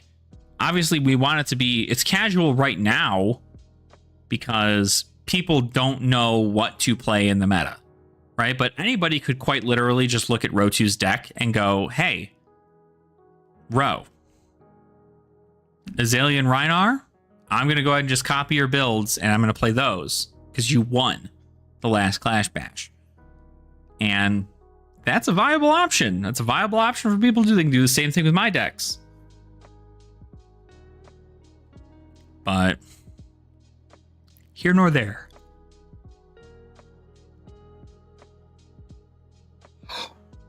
Good golly. Good golly, I'm tired. I already need another cup of coffee. I still have to get like a whole bunch of like editing done.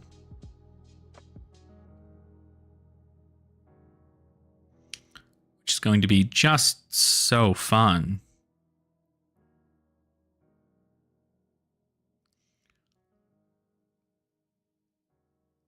I'm going to make 3 Clash build videos where we're going to be making, we're going to play Clash, or we're going to go over the deck list, and I'm going to show 2 games when I'm in Clash, and talk a little about the game plan and what's going on there. So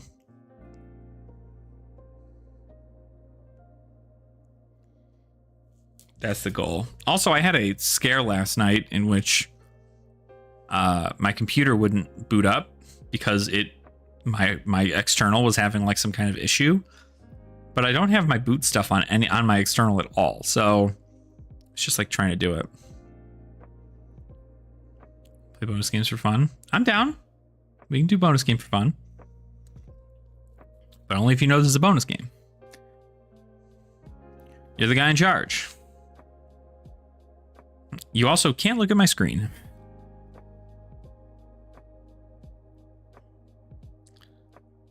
But yeah, we'll do our actual game tomorrow.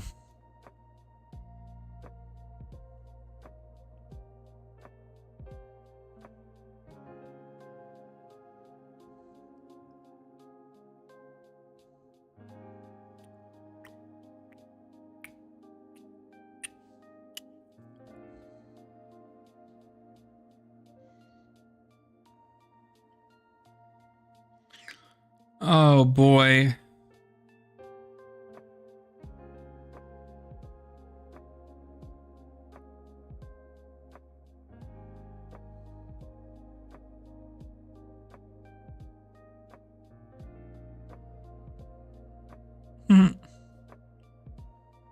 That's fine.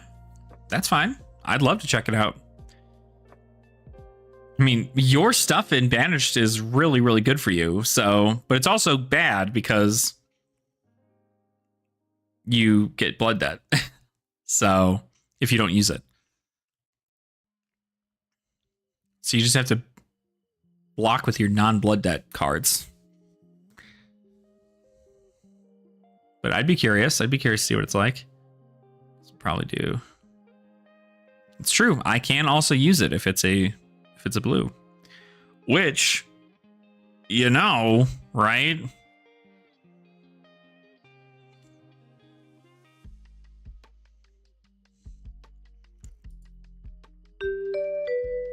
All right. Let's check this out. I'm going to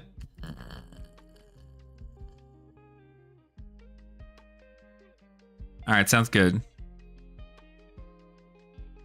I think for this one, we actually just get rid of the head. I think that's fine. Keep AB. Just keep AB1. Because it's Runeblade. We don't need AB4 or anything.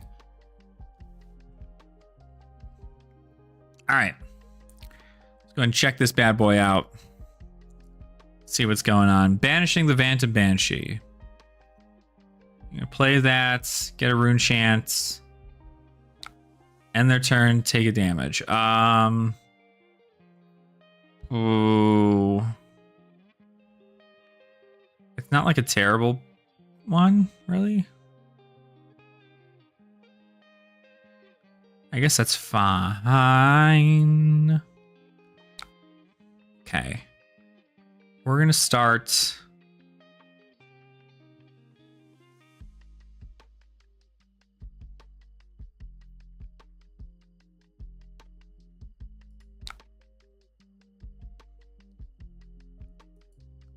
Doing this.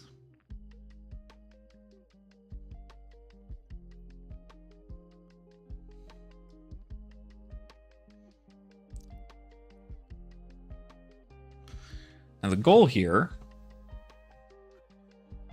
is to see whether or not they're going to overblock.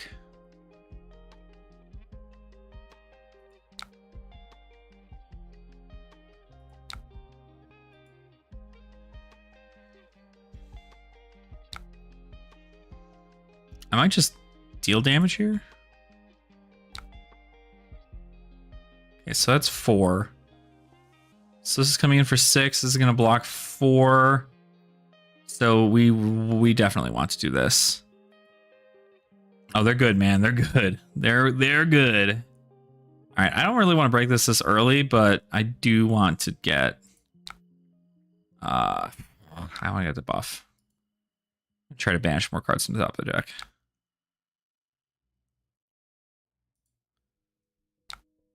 That's good. That's spicy.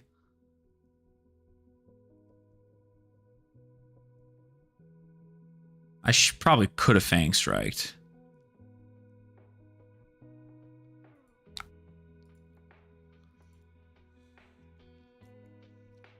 Yeah, 4 cards in here, 3 rune chants.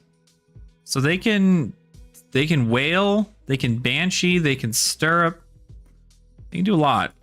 Don't love the fact my double troubles are here this early. I don't like that I don't have a lot of reacts, but 4 blood debt is kind of insane.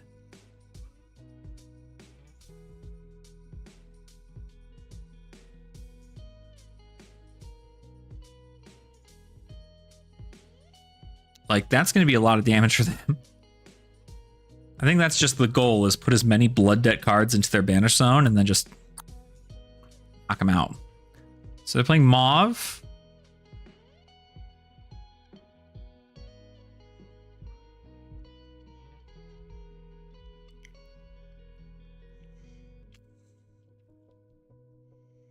Question is, they have 4.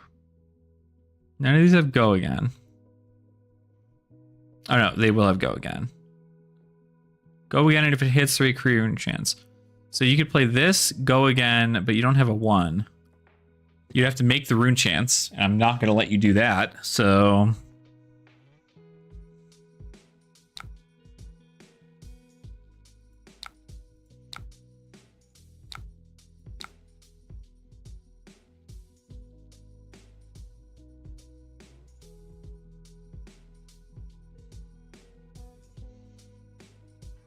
and you don't have a way to pummel, right? Ooh. No, you can't do that there.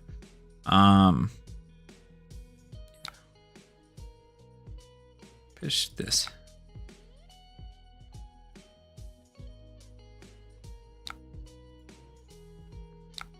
We're not going to sink. Flail. For 1. When it hits, create a rune chant. We'll just get our value out of that, I guess.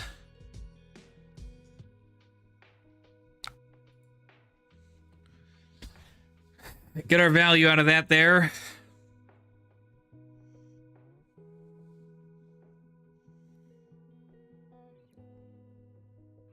So they took a lot of blood debt there. That was huge. Huge value. And now if they block with blood debt cards, they go into the banish zone. So like that's huge.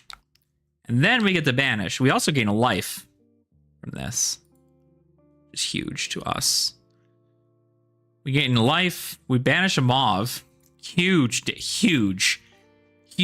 value. Big dig value right there, baby. That's what we're fucking talking about. Oh. Sick.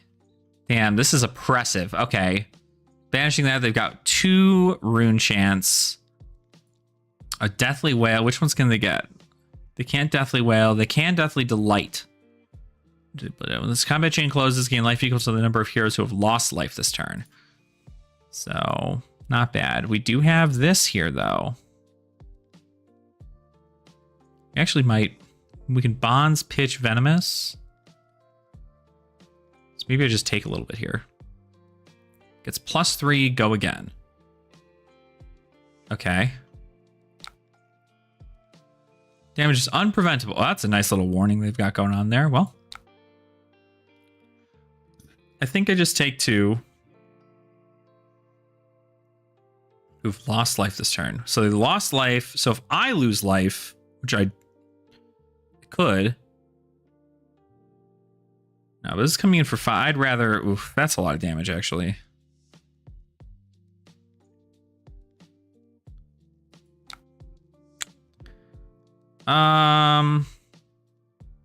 No, I don't really care. I'm coming in with significantly more, I think. So that they're not going to want to block. Yeah, that's fine. All right, so we're just going to play bonds.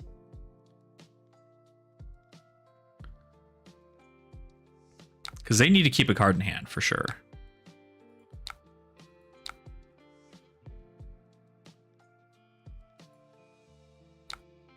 Okay, sick.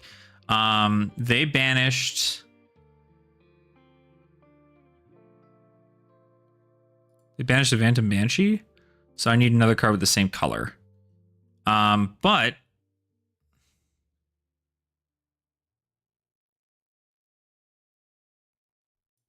Yeah. Some of this. I feel like the life gain is going to be huge here, because we just put more... like, taking 6 damage is not good. They have no rune chance. 6 here. They have to banish 1. The blood debt is just too fucking much here. This is wild. I could just take whatever damage is coming at me here. I don't even care. I don't care.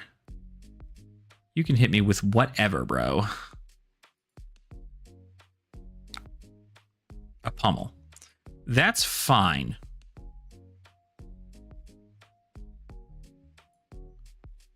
$12 is a lot. But you're going to take 5 at the end of this turn? We can put...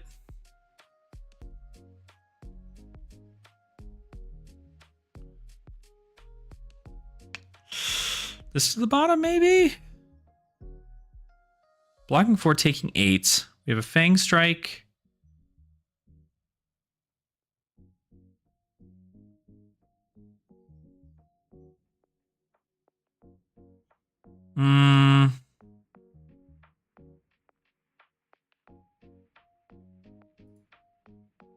The Hiss, that's pretty fucking good.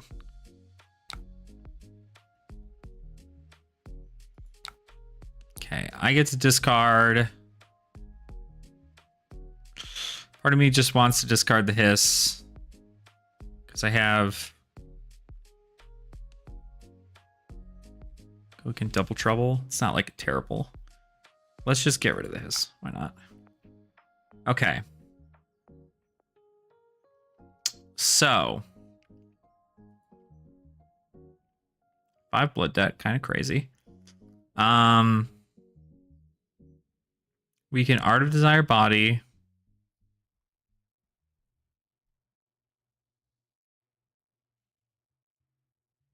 Oh, but I'd have to pitch to do this anyway. Let's just do this then.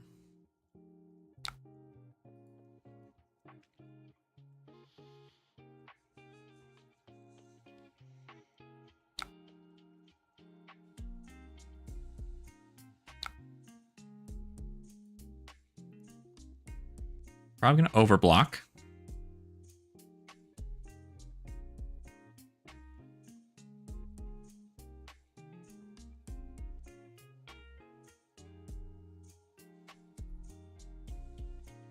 That's fair. Well, I guess we're just not going to use that then. So we'll just save that. No point there. There's that card. Okay, Rune Chant, Phantom. He like dies this turn though. So if we block him out, he dies. That's how that works, right? Full block dead. We got a blue. He's got to give it all. Phantom Banshee. This is coming in for 7.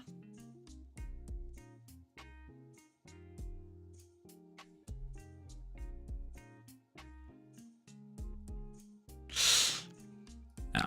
1, 2, 3. No float.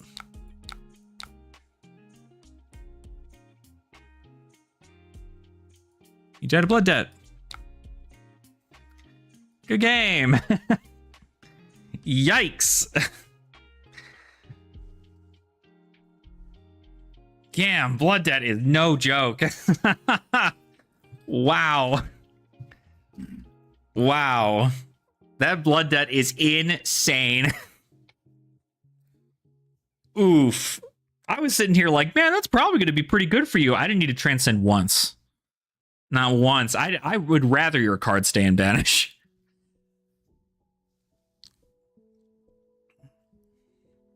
And I gained like 5 life in that game. That was crazy. Yeah, that was huge. That was a good win. There we go. Bonus game for me, baby. Let's fucking go. All right, sick. Yep, I'll log it for bonus.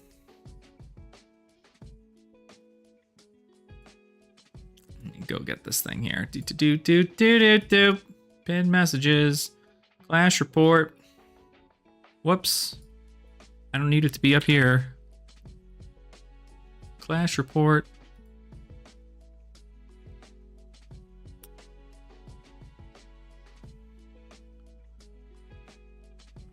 Oh, I see, yeah. Winning hero was new. Losing hero was Vincent. Winner was me. Loser. Even though Nathan's not a loser, he's a cool guy. It was a bonus game. Submit. Boom. Submitted.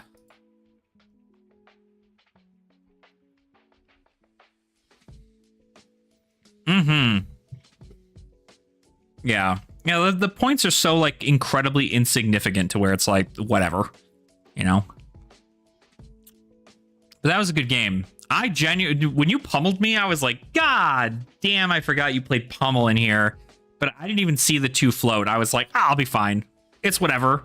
I've got 16 life to your, like, 8. I'm like, I'm whatever. I'm double your life total. There's nothing you could do. And then you're just like, 8? Pummel? And I'm like, fuck. No, not a pummel. It's always the pummel. It's always the damn pummel.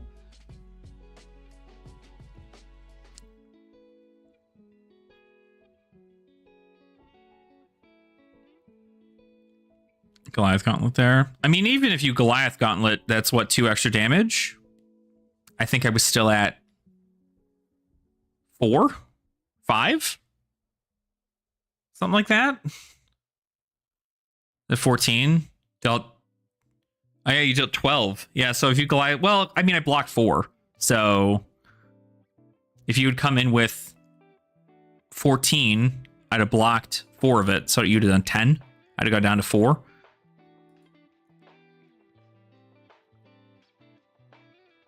Yeah. Yeah, if I didn't block. Crazy concept.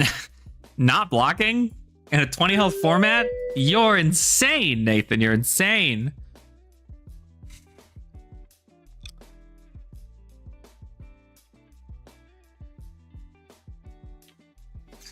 All right. I'm pretty confident in that game. That was pretty good. Damn. That was the second I got 4 in there, I was like, that is really different. Like, seeing 4 blood debt and you having no way to turn that off, I was like, man, he's got to get so many rune chants. And I run so many blues. Like, the rune chants are near like, that last hand was 3 reds and a yellow, and I was like, ugh, damn, if only you weren't taking, if only everything in my deck didn't block for 3, and also you had 5 blood debt in your banish zone. I was just like, that's a lot. That's a lot. So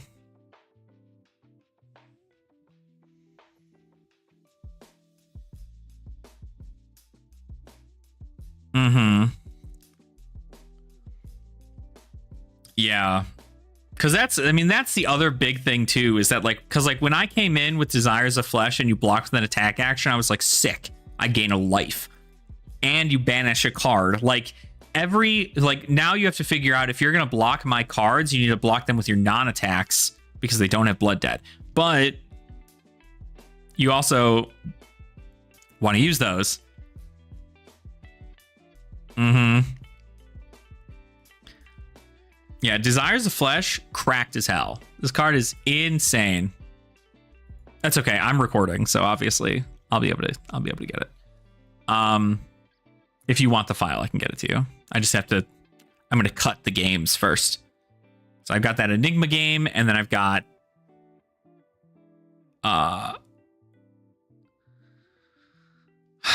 did I freaking go against?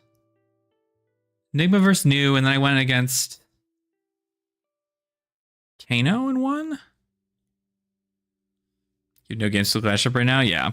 I'll send them over. It's going to be super easy getting these all done, because it's going to be like, they're just one game. That's it. But Desires of Flesh, such a cracked card. Yeah, block with an attack action. Go for it. I gain a life. And then Bonds is so good. Bonds is so good. You're just I got that Blood Debt card out of my banish zone. Put it back in there. And also I can gain 2 life off of this. So it's crazy. Oh, ooh, you're Kasai?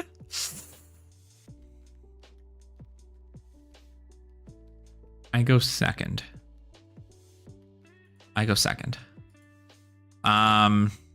Now this one's rougher because you have a lot more attack reactions.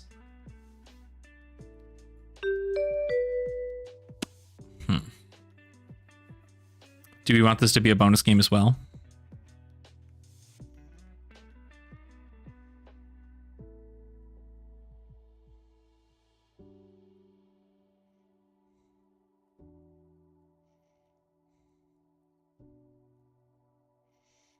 Might actually just pop me out for this one.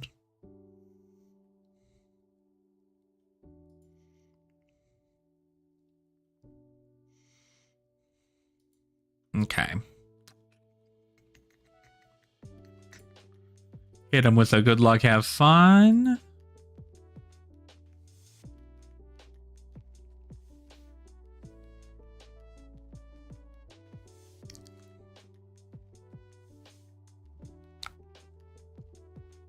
Centauri Saber. We're expecting a hit and run here, so I need to block accordingly. Attack action, get something. We'll block.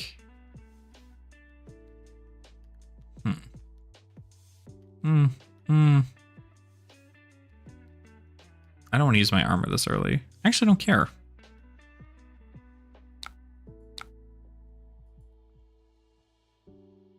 Oh. I'm sorry. Hold on.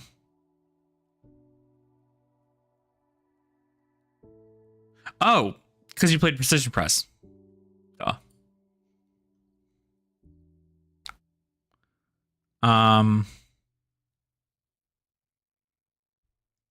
Block with Intimate. Sure.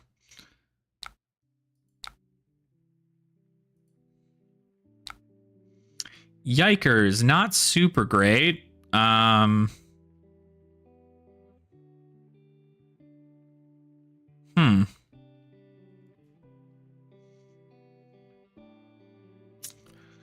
Guess your armor. I feel like I should just do that first.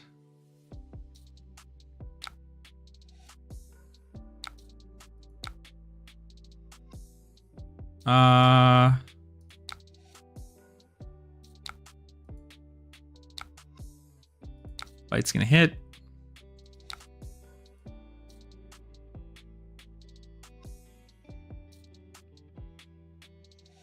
So obviously not a ton of loss of value here, but I did present more damage than my opponent, and that's what I want.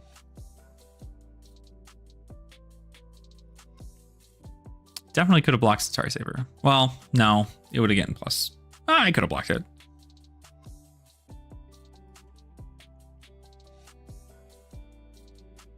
They did have piercing though. That was something to note. Getting rid of the Raisin army, interesting. Okay. I'm going to go ahead and add this to Arsenal. Not a bad hand, gotta say. This is definitely a fucking crazy ass hand. Although they also have a crazy ass hand. Holy shit, what? 7? 7 go again, come in for 2. That's a lot of damage. Jesus Christ.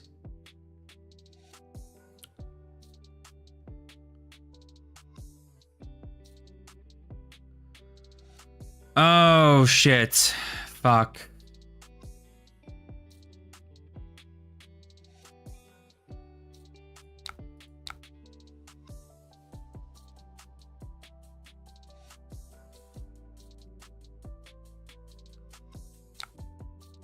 I don't even care that you get go again.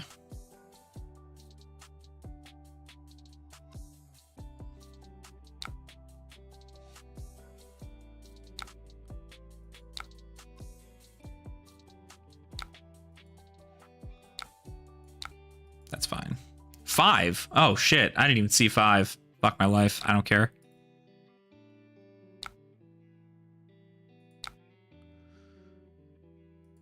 Oof. Oofta, oofta, oofta, oofta.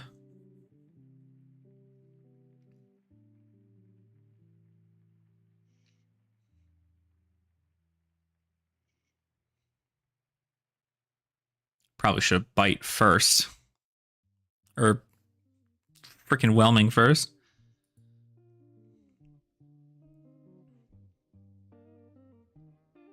Now, is it a bluff? Or am I actually going to do a lot here? So I can come in for what?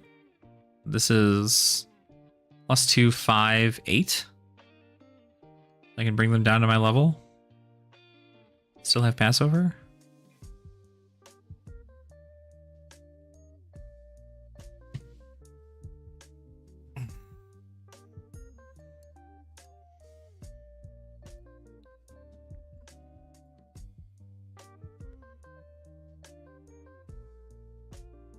Uh-oh.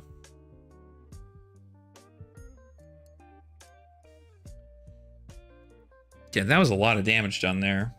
What is that? 7? He dealt 7 to me? I'm probably not going to deal 7 to him.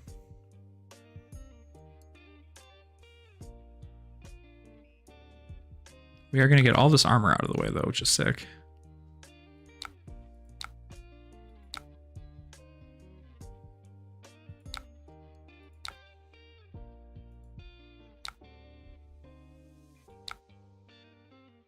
Nice. Red Warrior's Valor is a good one to get. We just come with a bite. Why not? Use that last floating resource.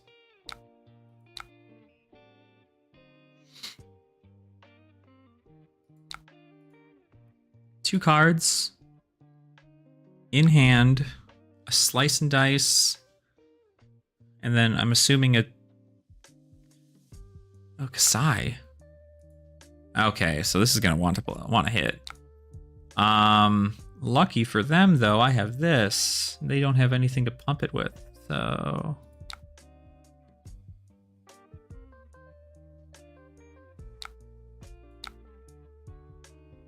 Good turn, good turn, good turn.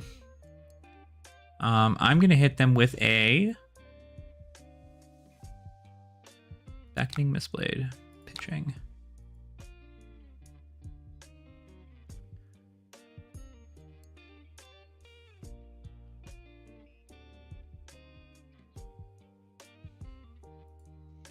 What do they have down here? That's the downside, is I can't really do anything against Warrior. Warrior doesn't really like do anything here.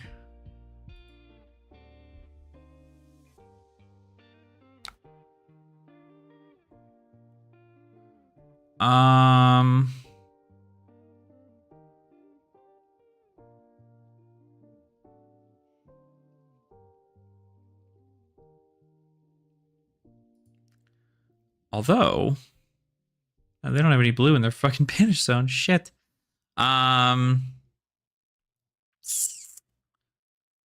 We just do this. And then we can save that card in our hand.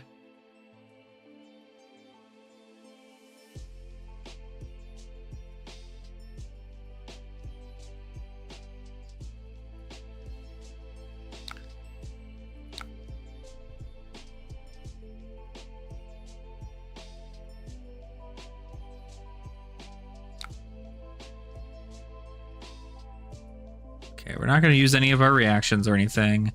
I am going to pitch to new, though, because if you do have a blue on top, I want it banished. It's a yellow slice and dice, unfortunate. All right, we're going to go ahead and we're going to pass. Down the bottom. 3 cards, still armor.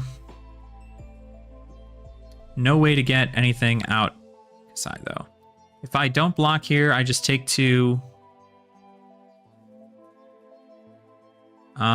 Maybe I block a little bit. I don't really care for this, but maybe we'll see if they pump it or something.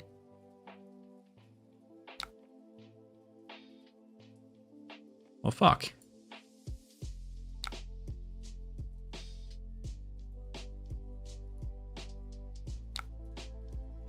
Let's get rid of this. It's pretty good.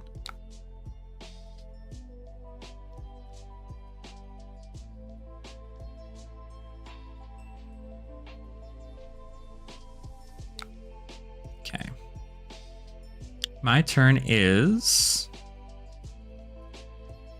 Okay, we are going to...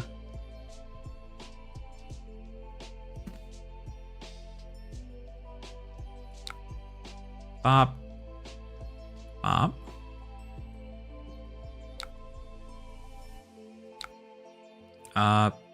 Then we're going to...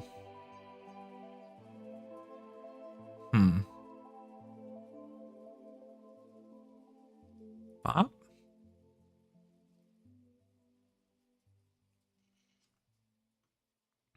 Probably just come in with stilettos at this point since I have the 1 float.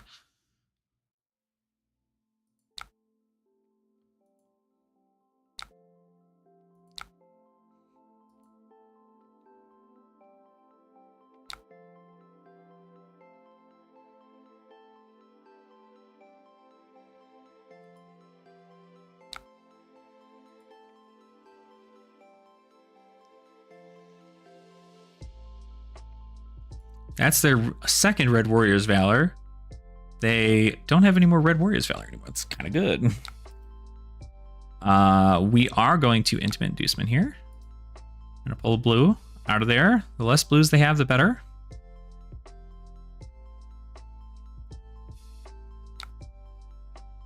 They don't have blues. But, get rid of that.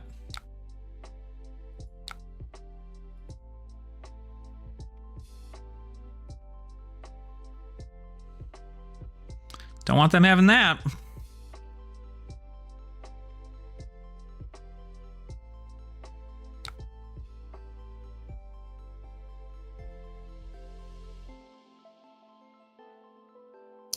Why did I draw? I'm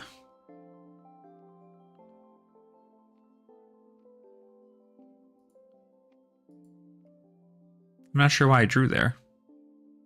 Oh. Whenever this banishes a red card, draw a card and gain a life. That's right.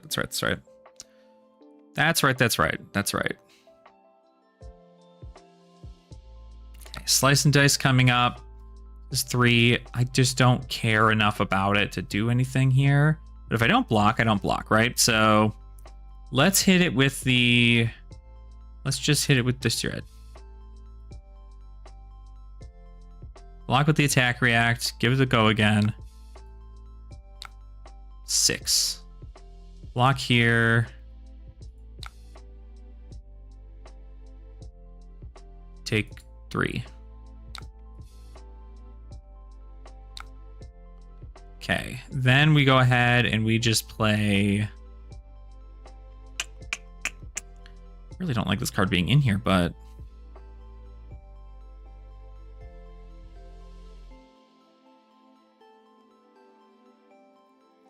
No.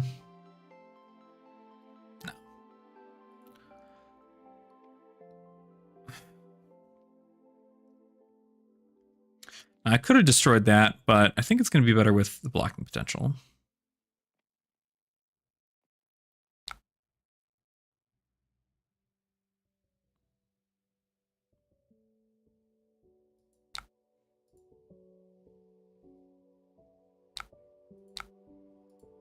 I'm going to give it the Fang. Get some life here. Ah, fuck. Well, you're not double sinking. I was like, there's no way you're double sinking. Now you have another thing below. Well, that's value. That's value, baby. Now we know they have a sink.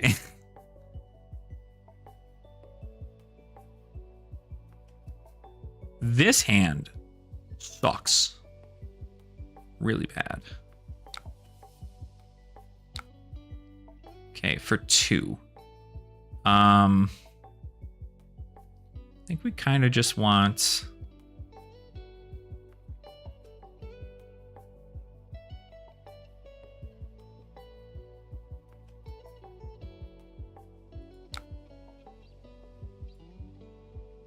to do that. Blade Runner.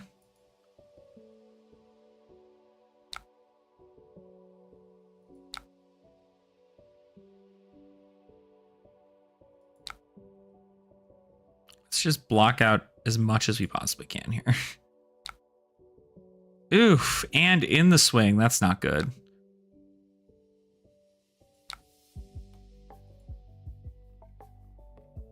Fuck my whole life. That's really, really, really bad.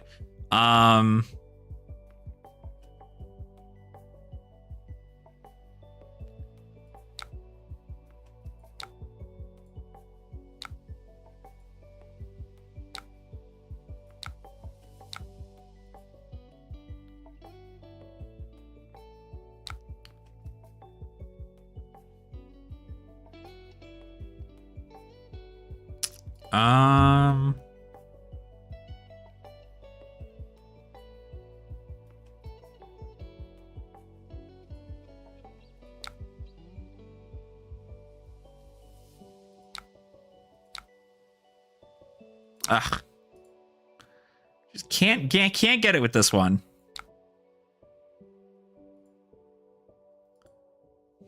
Can't get it with this one. It's just not very good. Gotta remember what Warrior does. High Striker. Are you shitting my dick right now? You have a sink below still. Pretty sure. Almost certain. So you have a sink below, or you pitched it last turn. I'm going to block a lot here, actually. But I am going to have... It's going to get go again, so... I'm just going to assume we're going to block 6.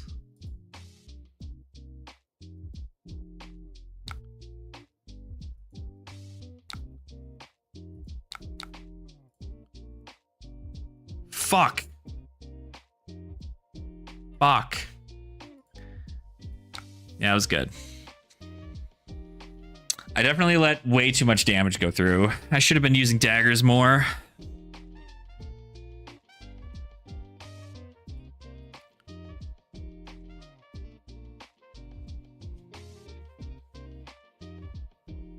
I probably should have sided in... Yeah, it was interesting. I probably should have sided in Oasis against you. Yeah, there's, I mean, she's not even really like a big deal. Like, don't get me wrong, if I banish your blues, it feels good, right? Because if I banish a blue off the top of your deck, you don't get it, and that's great. But there are a lot of turns in which I should have blocked more, and I just didn't. And I was like, okay, shit, well, like, this is not much. Like, this is still here. Like, I could have blocked it that much earlier on in the game.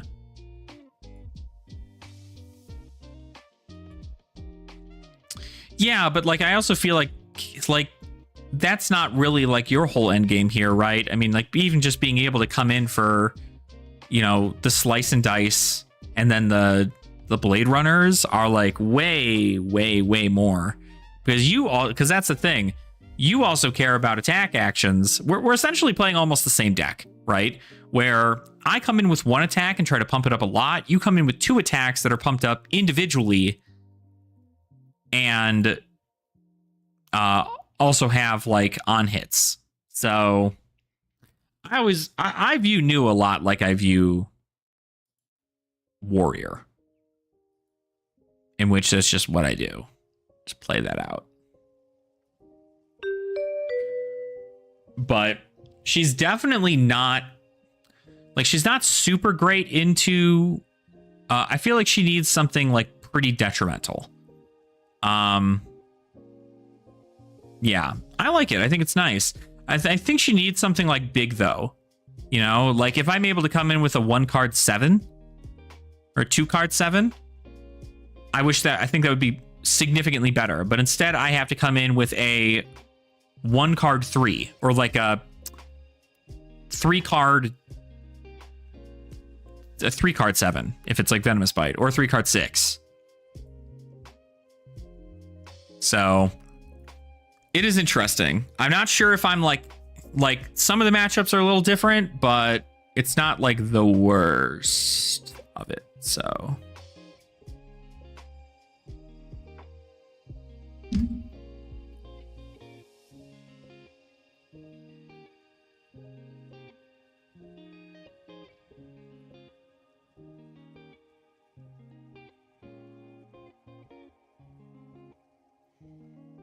but I don't know.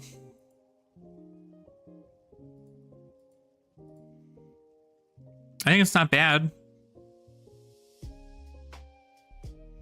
Yeah, because like she runs a lot of blues, and also like she doesn't have, like, this deck doesn't run any poppers, so I should probably run poppers for if I'm going to go against Illusionist, even though I don't really need to. But like even if I took out, I don't know,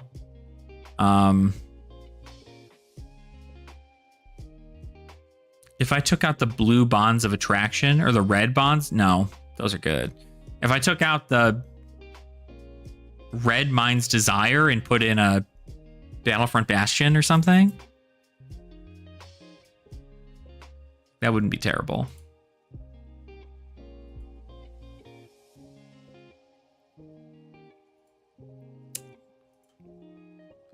Red Battlefront Bastion, or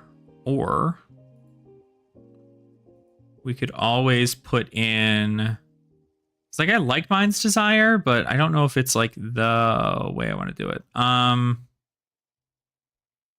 Because banishes non-attack action cards.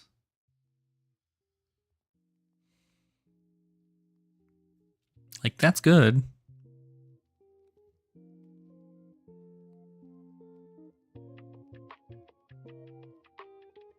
Yeah, absolutely. If you have the blues to support it, you should be doing that for sure. I also feel like I should have more Transcend, but maybe I'm wrong. Because I could also cut down the Shred, but the Shred's really good. Impulsive Desire I might cut. Because how many blues do I have, right? 21 blues, 17 reds. So I can just even it out. Have a nice even spread. I almost feel like that's better. Or get rid of like Backstab or something. I feel like that's just not helpful. Not an on hit, so most people don't really like care about it.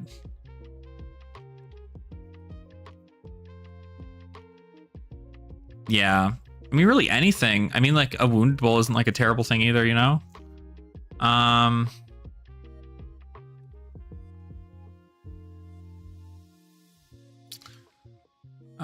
Well, let's do that. Let's get rid of that, and let's instead get Power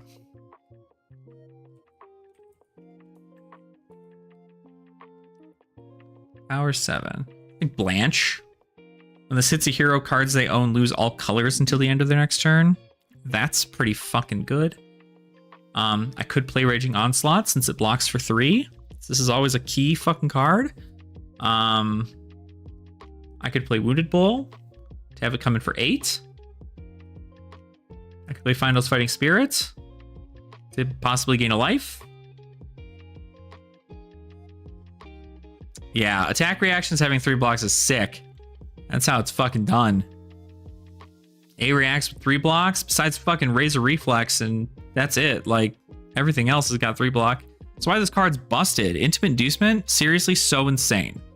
Card's just cracked. Blocks 2. I feel like we should just do Raising Onslaught. There's no, like, real power behind it, but on hit is terrifying. I feel like it might have to be that. See, like, sometimes you get hands like this where it's just like, you can't do anything here. Like, what do you do with this? You play Mind's Desire, and then what?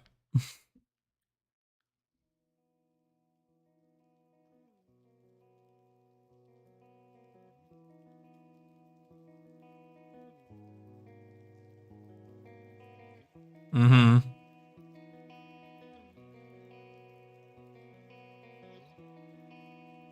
Like here, I can like double trouble into Arousing Wave into Inducement, or into Arousing Wave into Fang Strike, giving it the pump.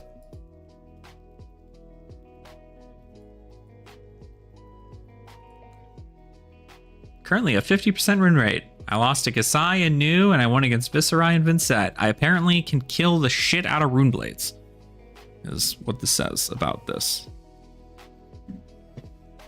Just trip my car. That's what I thought. On my machine. God damn, bro. Chill. Fuck. Ah.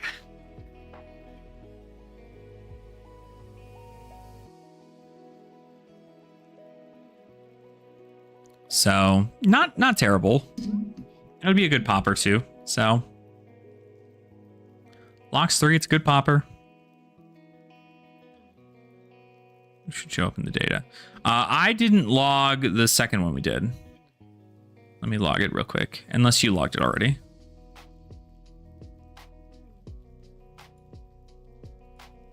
Let me do that. Do.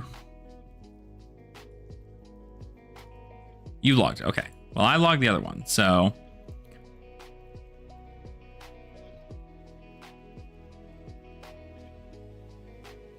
Oh, I did not log the earlier games I played. No.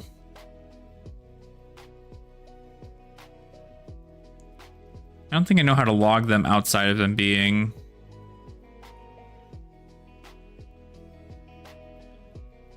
Oh yeah, winner, loser, clash, match only. I see. Same form. Well, I mean, what did I do? I played Cosmo. I won against New and lost against Riptide. So that's pretty understandable. So I played Enigma. It says unable to save my draft. Enigma, and then I played into New. Hell are you? Where are you, New? New.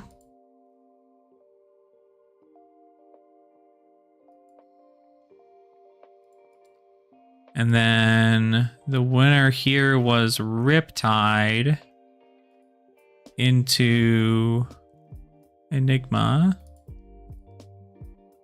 Submit that. Submit another response. What else do I have? New results. New into Kasai. You logged that one. New into New. I lost.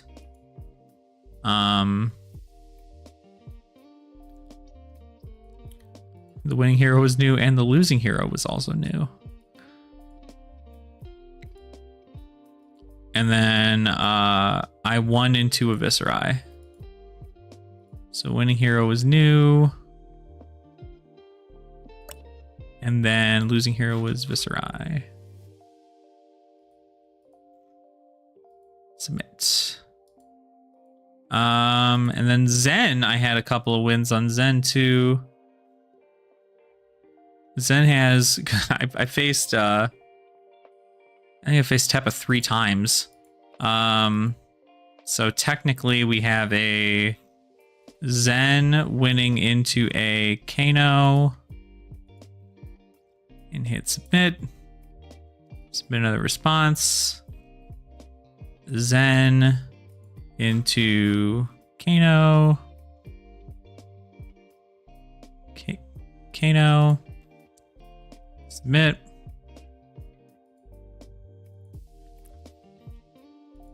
Zen into Kano. Submit. Then there was also a win into Enigma and a loss into Enigma. Zen into Enigma. Submit. And then Zen. Whoops, the winning hero was Enigma here. Enigma, and the losing hero was Zen. All right. That is all three of my current Clash Talshar game stuff.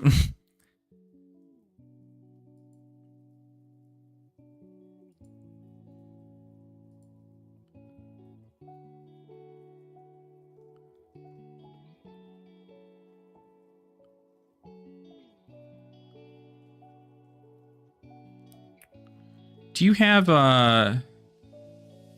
here? No. Maybe I missed it. Did you get the I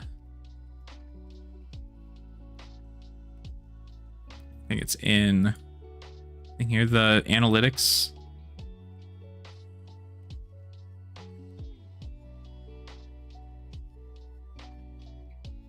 Responses. There we go. Nope, wait. Yep, no, this is right.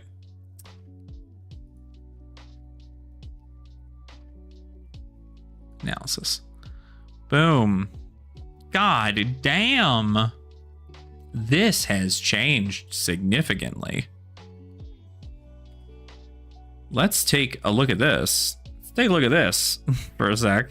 All right. So, total games. Ira at 32 games logged. 84% win rate. Katsu, 30 games logged, 20 wins, 67% win rate.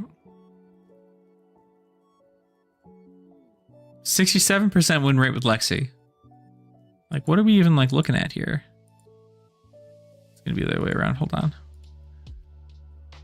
So, obviously, we only have 5 games to run through Quicksilver Apology, and they're 100%.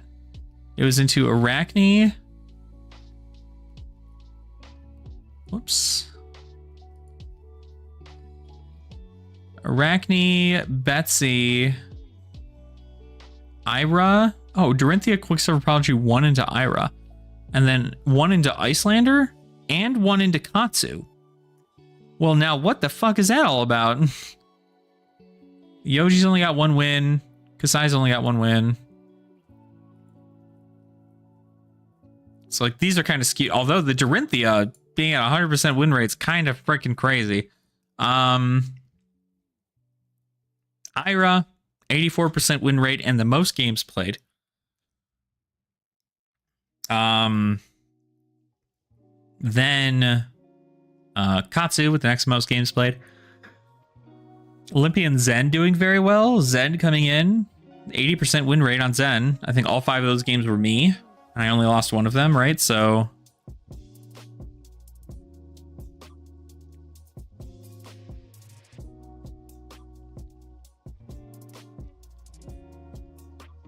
Max is a 67%. This is not bad. Who's like the big losers? Shiana, Dorinthia, Uzuri, Arachne Solitary Confinement is at 0. Whoa, that's nuts. Dash Database also at 0. Oldham at 0 wins. 3 places, 0 wins. KO Berserker Run. And the other KO, 16 games, but only 3 of them are wins. So it's a 19% win rate. Oof. KO just not doing great. Kano also not seeming to do super great.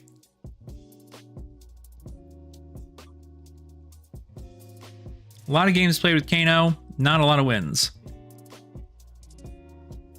Reinhardt, 27 games, 10 of them are wins, 37% win rate.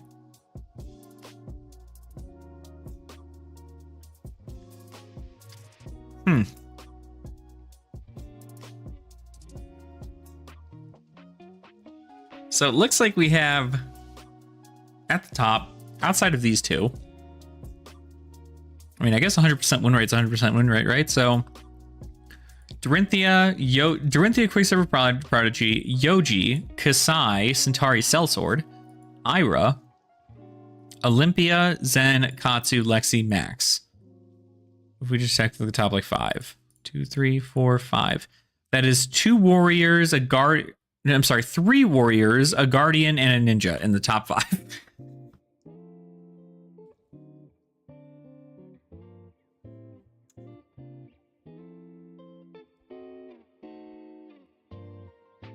And then ninja, ranger, mech.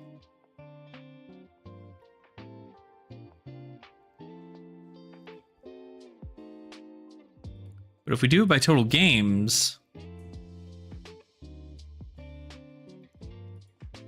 Ira's got the most like data out of it. So Ira's popular, Katsu's popular, Reiner's popular, Icelander's popular. Only a 50% win rate for Icelander. Interesting. Lexi's popular.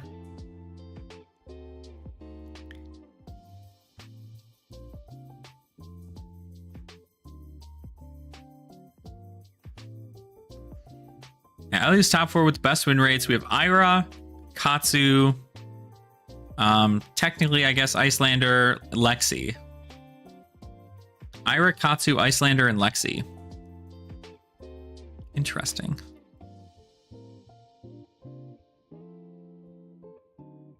Most games played. I have to make a Ira list. I forgot about that. I should do that. But that's cool. We did that. All right. Well, we've been live for 3 hours. And I feel like we got a lot done today, talking about PvE, talking about Clash, getting some information down for that. So now I am going to go ahead and I am going to end the stream. And I have other content I need to work on real quick and record. And then once that's all done, I'm going to get it edited and then uploaded for you guys. Probably going to start it for Saturday. I'll make it. I'll upload one for Saturday, and then we'll do like every other day. So Saturday, and then Monday, and then Wednesday, and then it'll be, it'll be time for me to get back to editing again, and we'll see on Thursday. So, but that's that for that. Super great getting these games in and testing them out. Being able to see kind of like the wins against multiple heroes has been, it's been very, very nice. So curious to see how it's going to work out. Obviously, what I want to do for the videos that go over the deck list, I want to leave 1 win in and 1 loss in, kind of talk about where the strengths and weaknesses of the deck lie and kind of go over from there. So we'll do that. We'll go check that out. But you guys let me know what you guys think. Hopefully we'll have all 3 of those set up so we can go ahead and talk about that. I then want to do the same thing for Commoner at some point, so I need to make a list for Commoner. Going to be significantly harder, I think, but we're going to make it happen. And hopefully from there we can just kind of mosey on over. So, but thank you all so much for watching. I appreciate your support. Thank you for continuing to show up here every Thursday and hang out. And I hope you guys have been enjoying your time here on the stream. And I know I've been very, very happy to have you guys here. If you do want to become a channel member to support the channel, you can do so for a mere, I think, like $2, $3. I can't remember what our smallest amount is.